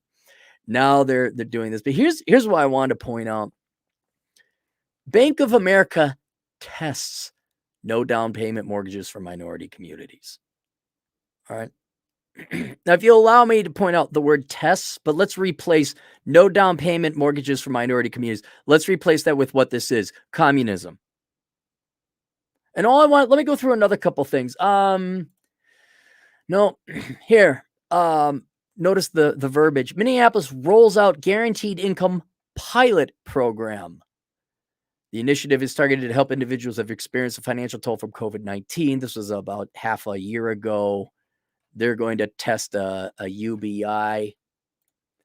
This is from Vice. This is several years ago. Marxist vegan restaurant in Michigan closes for predictably Marxist reasons. I think we talked about this before. There's been several coffee stores and restaurants where they say, oh, we're employee owned. And we're not talking like a professional co-op, but it's like, oh, well, you pay what you want and everyone's an owner and we're going to pay a living wage, and they all fail. But going back to the Bank of America thing, tests communism. How much do you guys notice? Like, it's not only Minneapolis, other places are trying UBI. How many times do we have to test to see if communism works? Like, I know you leftists are so desperate to have communism work because you're cripplingly afraid of having to have a job. And in an ironic tragedy, you work harder at trying to get communism to work through activism and going to school for worthless degrees than if you just worked in the real world, made some money, saved it and invested it. But how many times do we have to test communism? That's all you're doing. I don't care if it's under the guise of a no down payment for minorities with no credit score. That's what shocked me. I thought, well, if they got good credit scores, yeah. The Minneapolis program for UBI, the St. Paul program where they're doing rent control. I'm sure some other towns are offering UBI as well. The Marxist restaurants where, oh, we're not going to have owners. There's a place called Bites also in Minneapolis, BYTES. See, it was a geek gastropub. Get it? Bites, BYTES. Get it? And they were going to pay a fair wage. Guess what? It didn't last more than a year. How? I don't know. Now these are just short term, and that's fine if Bank of America wants to take its shareholder money and essentially waste it. Oh, but then get bailed up by the taxpayers. That's fine if you want to do it. Thank you for doing it. The city, I'm sure people don't like their taxes going to that. But I don't know if you guys knew this. Romans, lend me your ears. Democrats, lend me your ears. If you could listen long enough. They already tried communism several times. And for longitudinal studies as well. Kind of quite expansive. in various places throughout the world, ranging from Africa to Central America to more modernly Venezuela to Zimbabwe. But two of the big ones were the Soviet Union, don't know if you heard about them, and Communist China. And I don't know if you heard about, Mikhail Gorbachev died, I think, yesterday, by the way, related, passing to well, he was a pretty good man. I don't know if you heard, but it didn't work. They tried for 70 years, didn't work. And there were some like famines along the way, some gross violations of human rights. And China did it until they pivoted into kind of a state capitalism. Don't know if you knew this guy called Deng Xiaoping. That would require you study history and the history of other countries and in an economics context, but they basically implemented some free market reforms, and that's why China they got into international trade, capitalism again. I don't know. Vietnam, kind of the same thing. I don't know if you heard of this place called North Korea that just kept the Stalinist stuff going on, or Venezuela more recently or modernly. How many times do you have to try this? So I guess the question I have for Democrats is, how can I put it? Is your fear of work so strong that it blinds you to something you know is factually impossible, but you don't care because the fear is so strong? It's that crippling that you will ruin your life trying to make something happen or fail to have something succeed? Is the fear of a real job that, because I'm not kidding when I say this. Look, most of you all go to college, right? Well, what's that? That's work. Most of you end up working some kind of low pay entry level job anyway. That's work. The majority of you don't get elected to Congress or get to sit on some political action committee. You're working so much that if you just redirected those exact same calories of energy of labor into the real world, how the economy really works, which I hate to tell you, it's capitalism. It's free markets. I don't mean corrupt capitalism where we bail out banks. That's not capitalism. That's so. Did we take government money and give it to private people? Okay, corporate welfare. That's not capitalism. That's socialism. Technically, it's fascism, but I don't mean to split hairs. But all these people writing articles for all these jokes of websites, the Huffington. What if everyone in the Huffington Post, instead of like spent the time writing articles, they learned to write code? Would you be better off? And I don't know what piece of sand got in Bank of America's vagina to try this. I mean, maybe they're only going to do it. It could just be to CYA, and they're only going to try it in a certain little area. They already have forecasted and baked in their losses on this, because it isn't that you're lending to minorities. It's that you're lending to people with no credit score or low credit scores. Gee, I wonder what's going to happen. But I don't know. Do you want to keep on wasting? We tried it, guys. Look, here's sad fact. People have to work. Why can't we find anything in the stores? Because people aren't working. Why is it a week and a half out to get a simple oil change? People aren't working. Why, I don't know. Why is the price of oil so high? Because people aren't working. Why is food so expensive? Well, that also is the war in Ukraine, and they provide a lot of nitrates for fertilizer, and they were a breadbasket. So that's it. But also, people aren't working. What are you going to do when all the baby boomer farmers die and all their children want to be journalism majors, and or the laughable joke, Erin Muhlenhauer or whatever her name was, gender studies majors? People need to work. And as far as I can tell, all the communists, leftist, Democrats, by evidence of your degree choice, none of you want to work. I'm like, well, that's not a even you try avoiding work, and in a tragedy end up having to work just as hard anyway, but at a very low hourly wage. It's like, look, instead of majoring in African American studies, why didn't you major in accounting? And then on the side, pursue active America, black rights, black community as a nonprofit, being paid the exact same, or just volunteering, but get paid $50 an hour as a CPA. The work is unavoidable.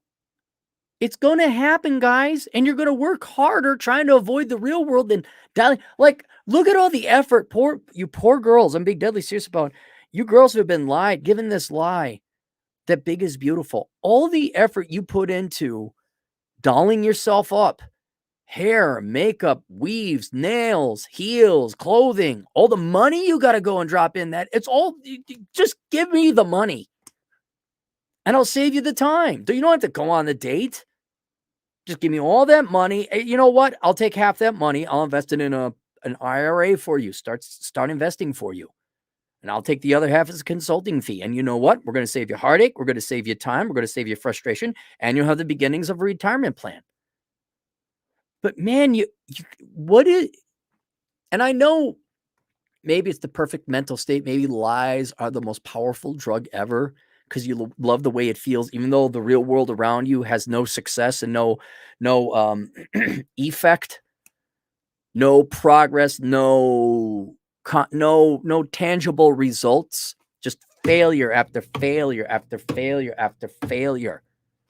And the only thing you can hope for is getting other people's money, a la the student loan bailout or the taxpayers printing off more money or bailing out the banks directly to effectively bail out, financial deadbeats who ain't going to pay the loans back. That's ultimately who got bailed out back in the financial crisis. But don't you get sick and tired of being wrong all the time? Don't you get sick and tired of being pissed off and ultimately jealous and envious of people who just not that they're big time capitalists or even billionaires, but people just I majored in plumbing and now I make $75,000 a year and I live in an okay home and I got an okay car. What are you, capitalist? Greedy capitalist pig. It's like Bob the plumber. What the fuck, lady?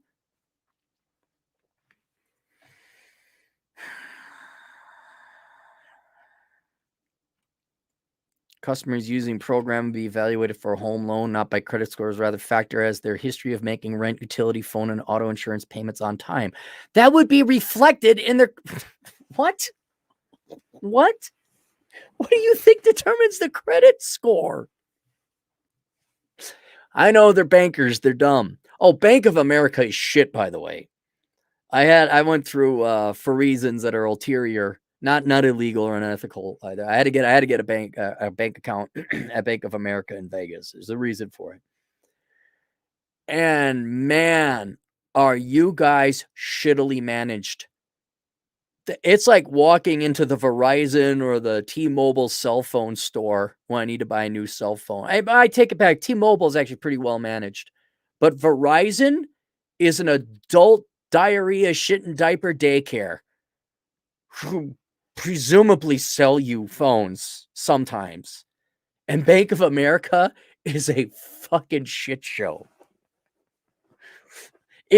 Erin, how many Bank of America offices have you been in? Well, I've only been in one. Well, isn't that unfair? The other two were closed. You go on the internet, they say they're open, but they were closed. So you're driving around and you get to the one where everyone else is and you walk in and oh, do you have an appointment? Fuck you. Fuck you. Yeah, and I know Huntington Bank took over TCF, which was taken over by Commercial Bank. That was quickly becoming a shit show too. So I don't know if the entire banking industry is everyone's got to go online. So they make it absolutely, it's like working at going to the DMV if you go to a physical bank. But yeah, I mean, Bank of America, for a bank that hasn't had anywhere near the corruption scandals that Wells Fargo has, still heartfelt fuck you. Holy cow, are you guys shit. Customers, the program will be tried out in certain predominantly Black and Hispanic areas of Dallas, Detroit, Los Angeles, Miami, Charlotte, North Carolina. Okay, so this is more than just we're going to try it in this one neighborhood. You guys are actually putting serious money into this. Okay, good luck. Good luck. By the way, you're only going to hurt these people because guess what's going to happen? The same thing happened. It had nothing to do with black or Hispanic. Same thing happened back to in the housing crisis. You lend money to people who can't pay it back. You know what you end up doing to the credit scores? You worsen it when they don't pay it back. You put them in financial trouble. You're not helping these people. Like giving a 16-year-old keys and whiskey. I didn't come up with that quote. The Charlotte-based bank is going beyond credit scores so people can use their other mechanisms to define their credit worthiness. No, it's just what the credit score is pretty much it. Do you pay people back and on time? Do you honor your word or do you lie? Buy a home and build their wealth. You know, I'm no finance guy, but maybe building your wealth is paying your bills, spending less than you make, and saving up money. Are we allowing people to define their own wealth? Is that what we're doing? A.J. Barkley, head of neighborhood and community Oh, let's look up this worthless piece of quanta, haha. A.J. Barkley. He majored in touchy-feely stuff and helped the neighborhood lending executive. Oh, it's a woman. I thought it was a guy. Production executive. That's it? There's only 2 things? All I got is 2 things? Well, is that all?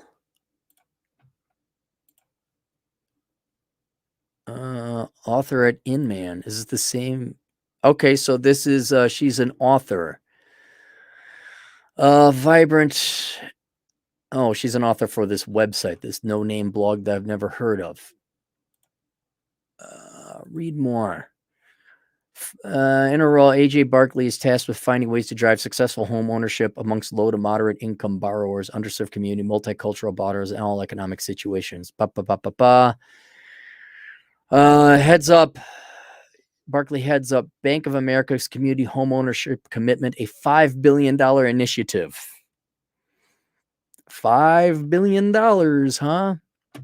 You know, I was no banking executive myself, but it would seem to me that after you lend the money to the people and they don't pay you back. By the way, this was my experience in Wyoming. Again, this is all white people, by the way. That $5 billion you lent, it's going to take you $10 billion to get back when you factor in all the human time, labor to go and get it. Then you got to repossess the property. Now that ends up in your OREO portfolio, which I don't mean to speak banking talk. It's called other real estate owned. Then you got to hire someone to sell it. So $5 billion. By the way, you're not getting that $5 billion back. You're probably, especially in an interest rate increasing environment, you're probably going to get a fraction. And this assumes they don't torch it. This assumes there's no damage. Let me tell you about repossessing trailers in Wyoming, Miss AJ.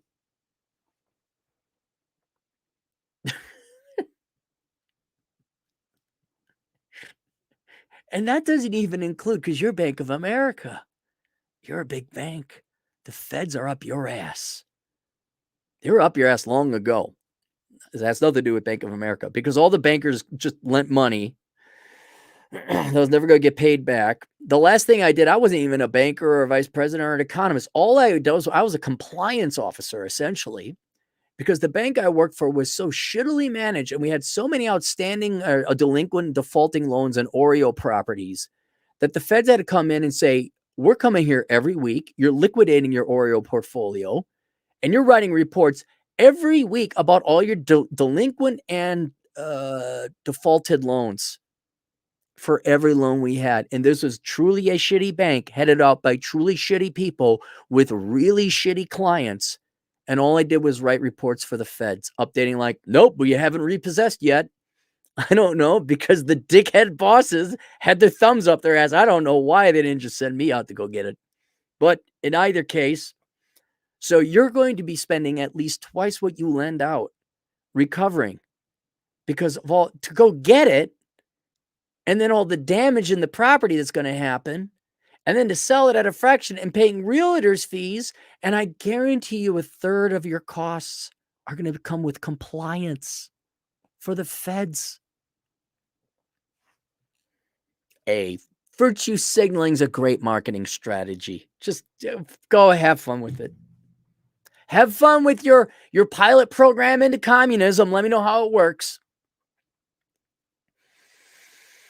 Let's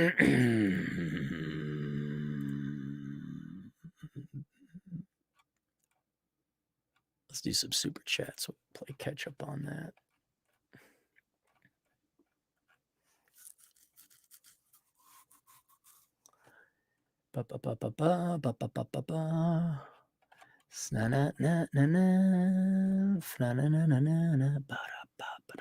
Michael Morgan, $5. Cappy, you can get an emulator for free online and play NES, Super NES. Oh, okay.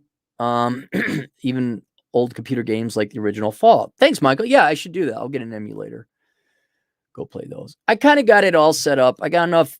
Yeah, I don't play eight hours a day or anything like that. I got enough video games on the Switch and the Xbox that I'll be able to last a while. And I got an Xbox 360 in Vegas. Black Suburban, $5. There's a communist themed bar in my city. It's called the Red Star. Yeah, okay. Let me ask you something though, Black Suburban. Is it shtick? Like there was some cool communist art. There was a theme to it, right? I'd be kind of curious to check it out. So is it like pictures of Stalin and Lenin and that 1950s serious looking art?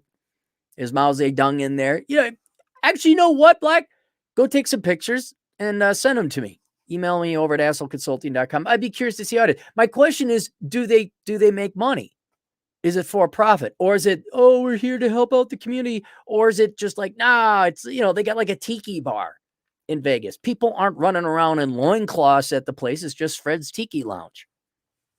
So I don't know. I think it'd be kind of cool to check out. Oh my God, look it up. I think it was in Thailand. They did a concentration camp themed restaurant. It happened. Look that up. They thought it was like Hogan's Heroes, but they looked up like actual pajamas, and they had no clue what they were doing. Joy Davis, one of our sweet female agents in the field, $10. I heard that in some of these communist countries, it is legal to play the game Monopoly because it teaches one how to truly monopolize and rise above. Probably. Communists need to remove any kind of semblance that the individual can do it on their own, and thus you must be part of the commune. It's a disgusting. It's inhumane is what it is. It's the Borg. Everyone watching Star Trek. Oh, communism works in Star Trek. They have the replicator and there's no money. But the Borg is the bad guy? Huh. I presume you may not be able to make the connection on that. Not you, Joy. Thank you very much, though.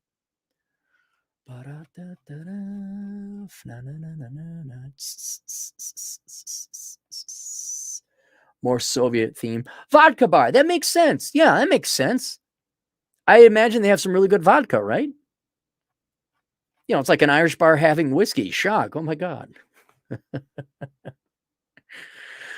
From the New York Post. Fed up San Francisco businesses vow to stop paying taxes over homeless problem. Good news, people. Good news.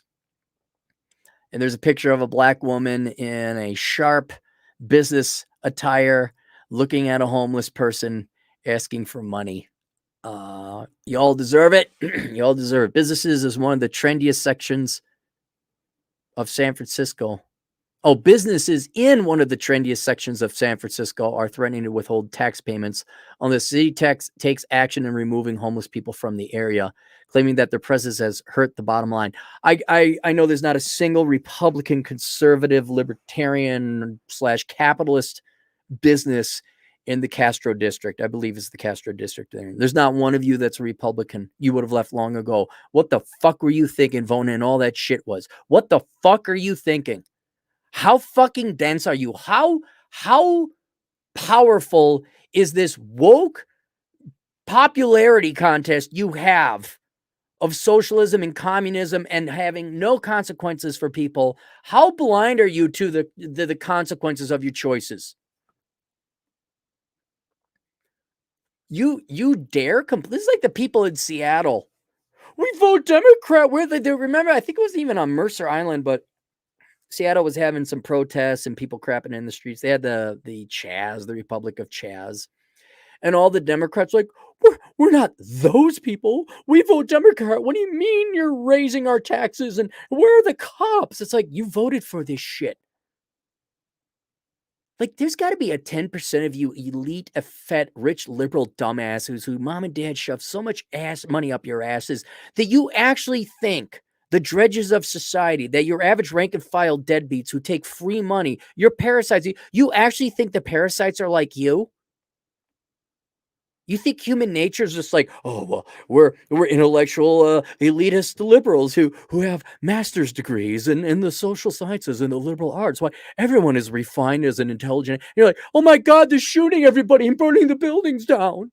There's homeless people. We gave them free drugs and free tents. I don't know what are they doing? Why aren't they getting jobs? Why aren't they going to college to get master's degrees like us? I'm just doing a victory dance on this one, watching you San Francisco people suffering the choice of your consequences, sleeping in your own bed. I didn't go to the Castro district. I was pretty much downtown. And there's just homeless people sleeping everywhere. I think San Francisco said they're not pursuing anyone who steals less than $900 worth of goods. So it was a ghost town. I mean, literally, you should go to San Francisco just to check it out. See what socialism in America looks like. It's downtown San Francisco.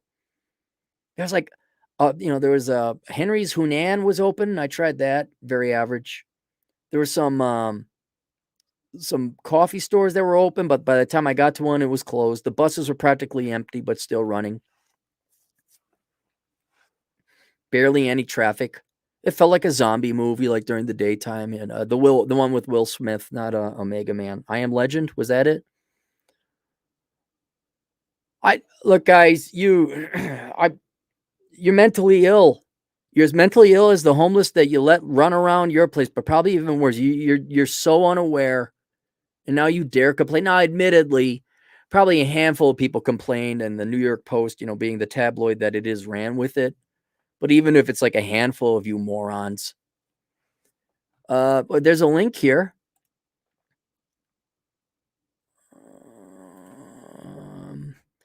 The Castro Merchants Association, an umbrella group representing some 125 local businesses in the Castro district, wrote a letter to city officials. Okay, so it is real. All right. Wrote a letter to city officials earlier this month outlining their demands according to San Francisco Gate. The group wants the city to allocate 35 shelter beds for mentally ill and substance abusing individuals who have taken up residence in the Castro. How about all of you stop giving them money? How about you stop giving them free food, clothing, and shelter? How about you make it illegal to sleep in door stoops, or you can't be homeless? And how about you have it that it's illegal to steal 900? It's illegal to steal anything.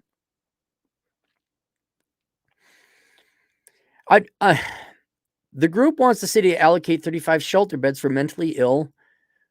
Well, you guys know.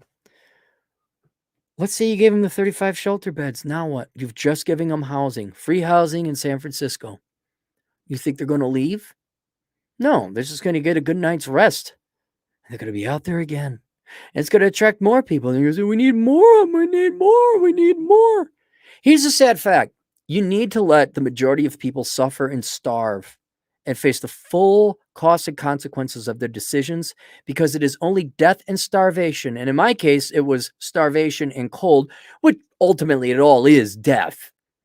So I guess we could say the threat of death and the pain that comes with homelessness, poverty, and cold and hunger.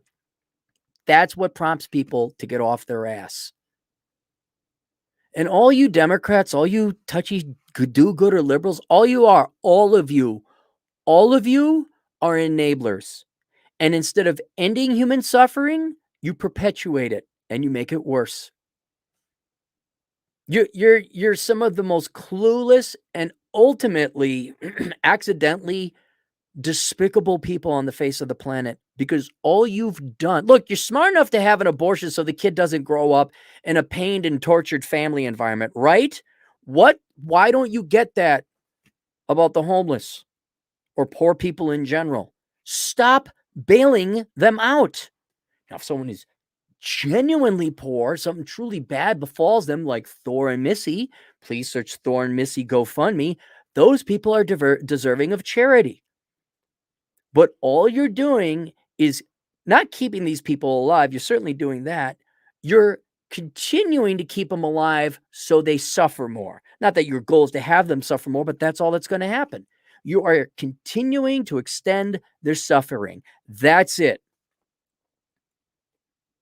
I don't care. Go ahead. You're not going to listen, right? You don't act, because here's the thing. You don't really care about these homeless people. You just care about virtue signaling and being the popular white liberal person, right? So people come to your boutique store in the Castro. Fine. Go, God. You know what? You need more money. You need more beds, more heroin, more. If you really care, you'd put that homeless shelter right in the Castro district.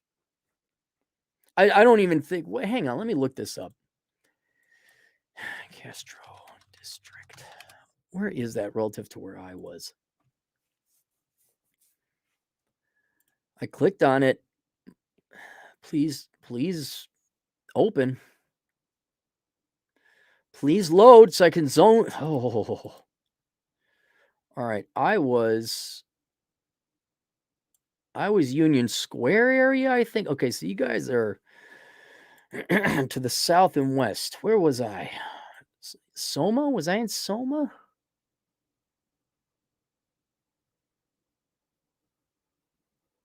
I think I was in Soma. I'm trying to figure out where I was now.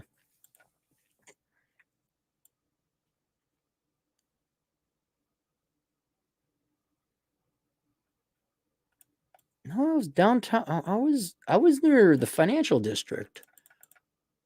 There's the financial district, the East Cut. I think I was in the East Cut. That's where I was. And the East Cut was just it was a ghost town, just a ghost town. So the Castro district, I don't know. Hang on, let's do San Francisco poop map. Let's see if that. Okay, so let me get my eyeballs on San Francisco on the Castro. All right, there it is. It's kind of in between the two highways there, 1 and 101. Okay, and it's just below where it bends down south. All right, let me get the. I guess I should do. Okay, should do landmarks because the poop map may not have roads. Pretty much in the center.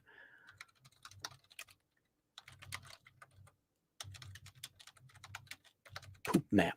San Francisco poop map. You people are so stupid. You got a freaking poop map. When do you admit you're wrong? When do you admit American socialism, all socialism, is wrong? When? When do you just give it up, guys? Is it when bodies are in the street? Not because of murder or anything, but everyone overdoses? When? All right. Poop map. All right. A lot of it looks like. Oh, is the Castro district? West Addy. O'Farrell. Maybe the Castro district is where it. Oh, you can even. They even give you details about each poop. Thousands of poop. Look at that. That many people are pooping in your maps, eh? Oh, it populated. Oh, it's all over. Oh, there's the Castro district. All right, let me zoom in on that. Looks like you just got average amount of poop. Oh, and it's all on the. Oh no, it populated. Okay, it's on every street, just not as much. It's not piling up as say Market Street.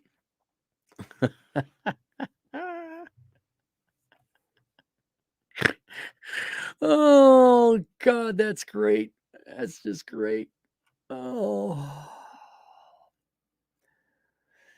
Any more super chats? The Black Channel, $5. You mentioned enjoyed the decline to work less than 40 hours a week. How do you get benefits or insurance advocating working this? Well, now you get Obamacare.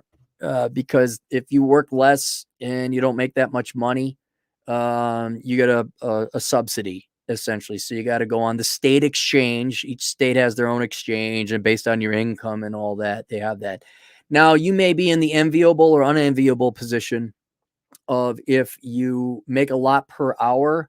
So even if you work, say 20 hours a week, you're making 100,000, you're still going to be paying top dollar. But if you happen to, let's say you have no debts, right? And you are a real minimalist and you only want to work 10 hours a week and you make 30 grand a year, you make a very good hourly wage, but you're only working 10 hours a week. You're starting to come into the area where you'd get subsidized by Obamacare. How do you get benefits of insurance advocating working this? Yeah. So a lot of this isn't like, there is no way you aren't going through a hellish environment to get to this point. You're going to start off young. You're going to start off poor. You're going to start off not making that much per hour. And just like to get started in accounting, you have to go work. Well, you don't have to go work for the big four, but to become you're going to have to do some shit jobs and you have to work a lot. It's the same thing. You're going to have to work for corporate America. You're going to have to get your health insurance. You're going to have to get an indispensable skill, and you're going to have to get some form of self-employment and then slowly migrate your way out to the point that you have no debt. How long does it get to pay off a house? Fair amount of time. All right. So the goal that we're aiming for is about 35 years of age. And that's on the cheap.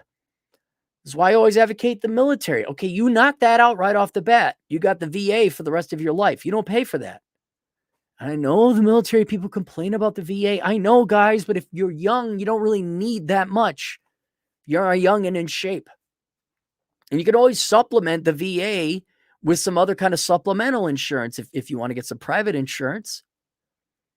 There's no solution that's easy. That's what Democrats promote. That's what worthless Miss Erin lady over in like changing signs will make it all go away. It's all hard work and sacrifice. So yeah, do you got a channel there, Black Channel? I mean, you got a podcast? Everyone subscribe to the Black Channel. I think you did. Didn't I? Wait, wasn't I on your show? Hang on. Oh, I can't link out. I think I was on your show. It's been 2 years or something. We had a thing. Then we had an exchange. Scrolling.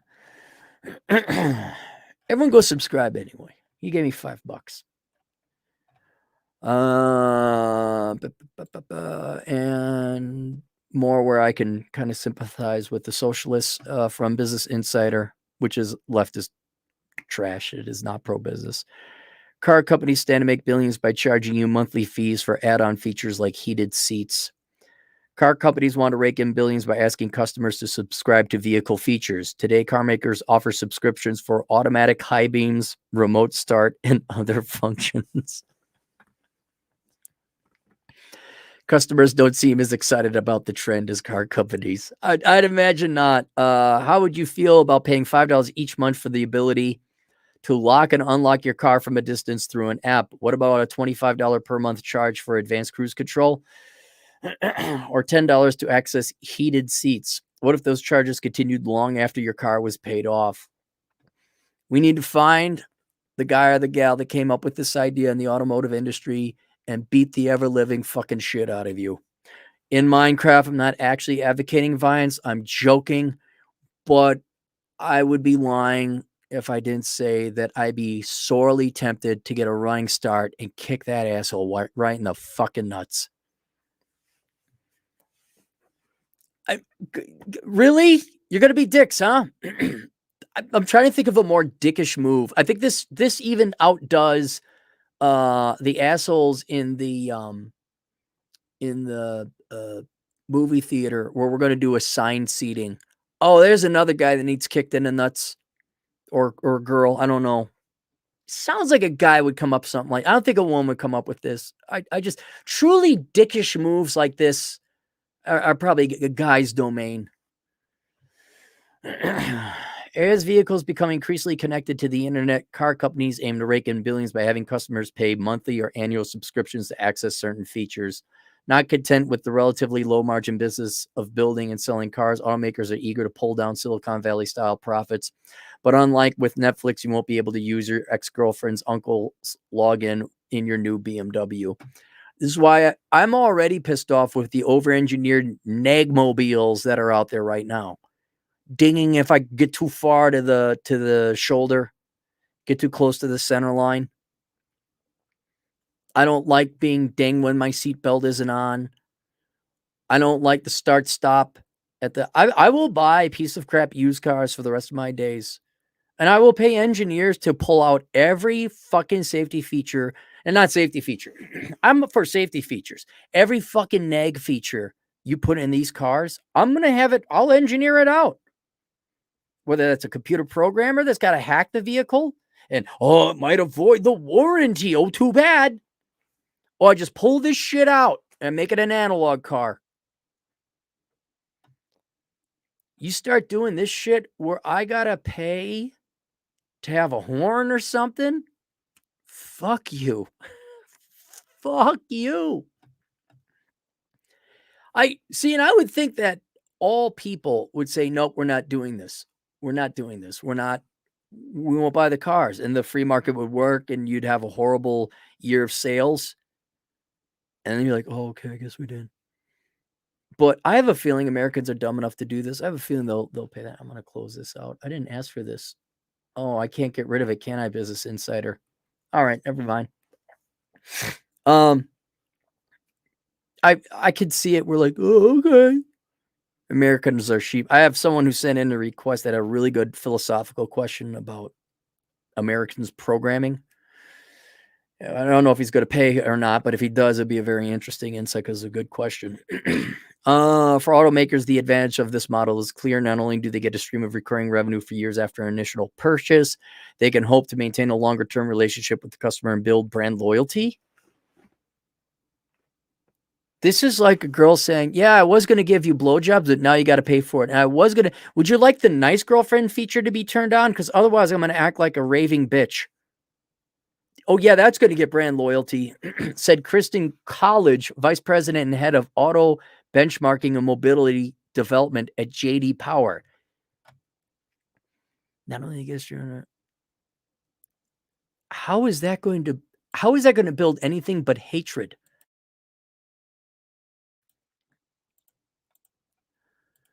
The approach can also allow car makers to streamline. Hang on, I want to make sure I'm not muted. There we go. Streamline manufacturing by building cars to move to more uniform specifications. Mark Wakefield, who runs the automotive industrial practice at the consulting firms Alex Partners, told Insider. Down the line, owners can add on the features they want a la carte. So let me get this right. You're going to build fully operational, you're going to build fully featured vehicles, and you're going to turn off everything except for the base model. And then if I want a full feature or a mid feature, I could turn on those features. So you're going to waste all the engineering. So let me get this right. The cost of a car is now going to go up as much as premium vehicles. Let's help out the poor, shall we? There we go. Let's. Hey, you're helping out the poor people as much as the Democrat voters do in San Francisco. Good for you. You're going to raise the cost of vehicles to effectively be luxury vehicles or fully featured. And then we get to pay more to have those full features turned on. There's going to be, that's fine by me. That's fine. A piece of me wants to become, like, I'll go to school for 3 years to be the computer programmer and auto engineer to run this shop where I fucking turn it all off and turn these vehicles into analog vehicles. I turn them into cars. Remember that time we didn't have cars coming in because we all needed 110 microchips in the vehicles? There was a microchip shortage. And I asked unto the world, well, why can't you just make analog cars? Oh, no, we need the chips in them. Do you?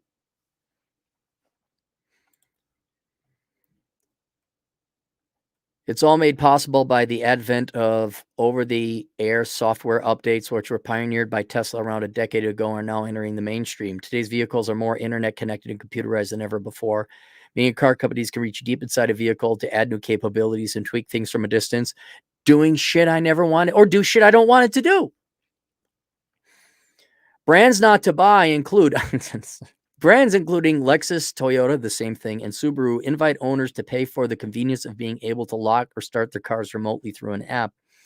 In some BMWs, you can pay to unlock automatic headlight beam lights, which dim for oncoming traffic. This is the opposite of capitalism. You're supposed to improve the product for the same price or offer it at a higher price for people who want to pay for it. You guys are doing the exact.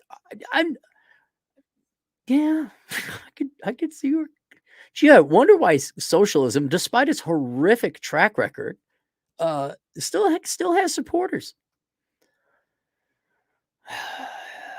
In 2020, BMW floated the idea of pay-as-you-go heated seats and steering wheels. General Motors and Ford both offer subscription plans for their hands-free highway driving systems. Some people may welcome the ability to only pay for the features they actually want rather than a big bundle of add-ons, but car companies still haven't figured out exactly what customers are willing to pay for, what feels like a frustrating upcharge. In 2019, BMW abandoned a plan to charge $80 per year for Apple CarPlay after widespread pushback. In December, Toyota said it would review a subscription plan that unintentionally paywalled use of the key fob for remote start. Hey, you know what's a really good idea? This is about as good as the idea of when OnlyFans said they're getting rid of rated R and rated X material. That's about as good. This is brilliant, guy. Please do it. Please, Toyota, I want you to do that, man. I want Lexus and Ford and BMW. I want you to just negify your vehicles as much as possible. You know, it's already one thing to have a nagging wife. It's another thing to have a nagging wife that's stingy with the sex. But maybe you can build a car just like that.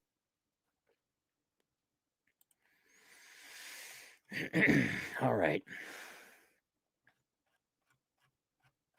Get the last few super chats, then we'll go. I'm going to have lunch or dinner. Technically, my first meal, breakfast. Nonstop Dre, $2. Operation Evil Idea, Peacemaker monthly subscription. Oh, Pacemaker. Pacemaker.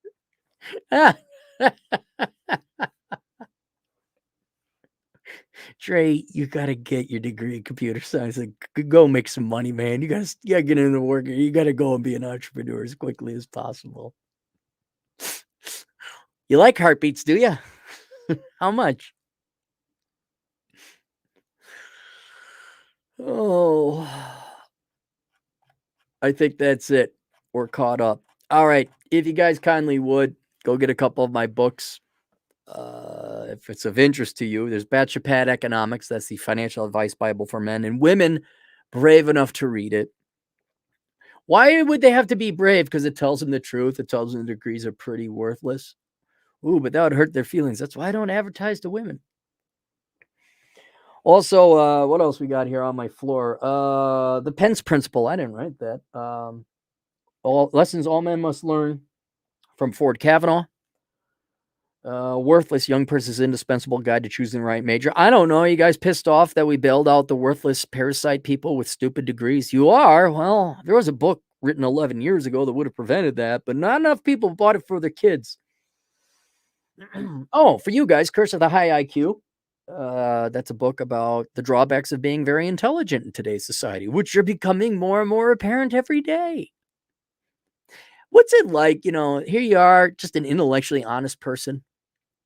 Not maybe intelligent, but more so intellectually honest. And you tell people in San Francisco who have high IQs, master's degrees, doctorates, if you stop paying people to shit in the street and be homeless, they'll go away.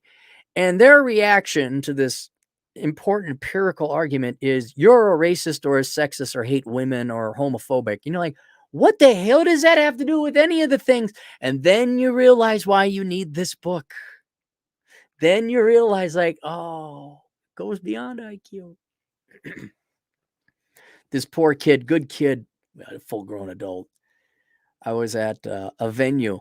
He's like, hey, what's going on? I'm like, hey, man, what's going on? Like, are you excited? I said, excited for what? Football season starts tonight. And I'm like, I said, I think watching sports is the biggest waste of time ever. One of the most mind-numbingly boring things. I'd do anything. I'd rather read a book.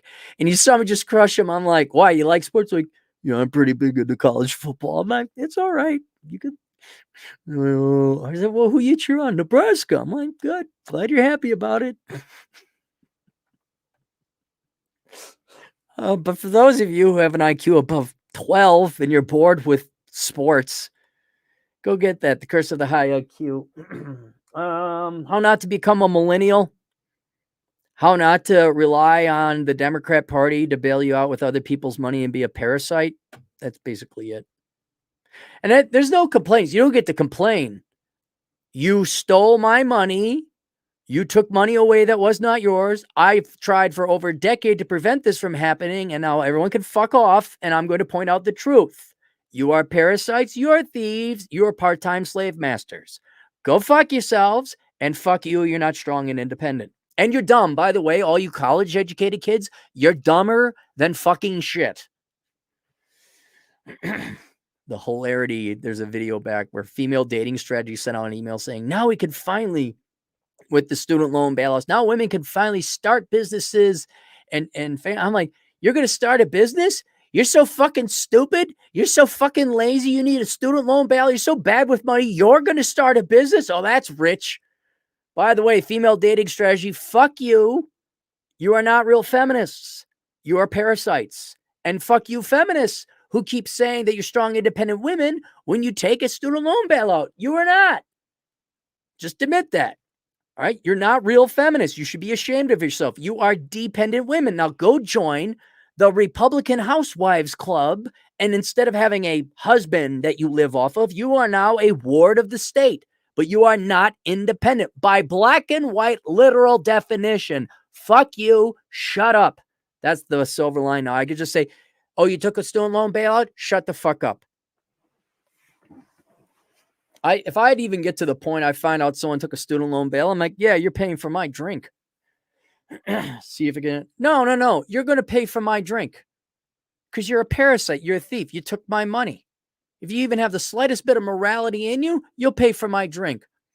Hey, everybody right over here. Someone who took a student loan bail. Any of you like pay off your student loans like a real responsible adult? Oh, I can go to town with this. Go to town with this. SARS John, $2 worth buying a house in Boston or too expensive. Okay, no. Hang on. No.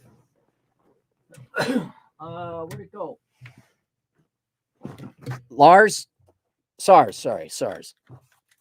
You need this book, Reconnaissance Man. You should not be living in Boston unless you were paid a gobsmack of money. Like if you're like, let's say, what is Harvard out there? One of those pretentious East Coast schools where people are truly stupid and they just pay a lot of money because their parents are rich and their mom sucked the right dick and then came out like, oh my God, I'm part of the Blue Blood Club. I could get into Yale. Those people, is that like if you're a tenured professor there, fine, maybe. And you know you're going to be there for a while. MIT, like you're going to MIT or you're a professor at MIT. That's legit, right? That's all over in Boston. Maybe. Otherwise, no. Don't live in leftist Marxist shitholes, especially ones that catch 6 feet of snow off of the lake effect coming off of Lake Erie, Lake Ontario. No, absolutely not. Don't buy a house in Boston. Don't live in Boston. Get the fuck out of Massachusetts.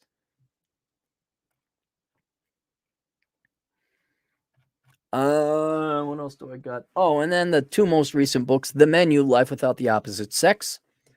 For those of you who are unaware, they're forecasting, Morgan Stanley forecasts half of women of marrying age between 18 and 40, I believe it is. 45% of them will not be married and never have kids. They're forecasting that for 2030. For you younger people, boys and girls, that means you get to face a life where you're never going to get married. Half of you will not be married if these numbers prove to be true. So you got to figure out what to live for. So I got The Menu, Life Without the Opposite Sex.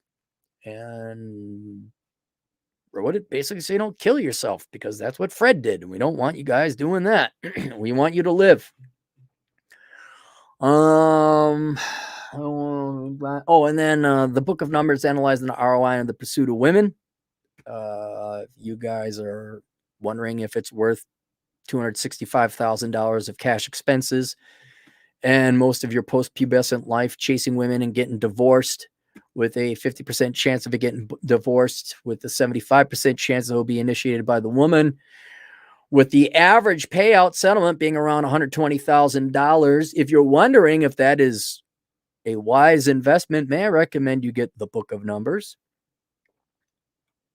because that isn't $120,000 plus the $265,000 you will drop in cash expenditures pursuing women.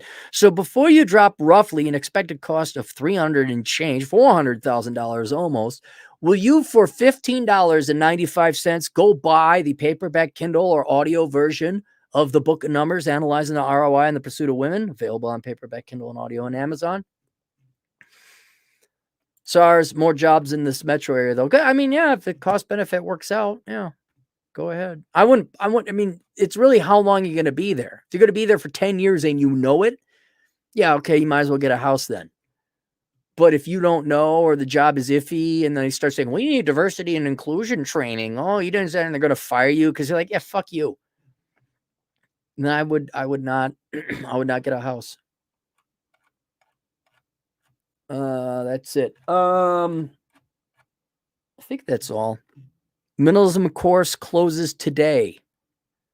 It's your last day to take the minimalism course. $450 to basically get your financial act together. Why is it so expensive? So you take it fucking seriously. And it's long. I think it's 8 hours long. That's available on Teachable. Search the Clarey School of Economic Philosophy and you sign up. Also, Achieving Financial Excellence is the sister compendium course that goes with it. And that's $99. That is not going to teach you how to spend less than you make. There's some overlap. It is going to teach you how the nature of wealth is changing, especially since the Democrats love confiscating it so much, and how to position yourself, make the right financial choices so that in the future, as the nature of wealth evolves and changes, you are wealthy. Your strategy evolves with it. Kind of the best way to put it philosophically. Product of Cook County.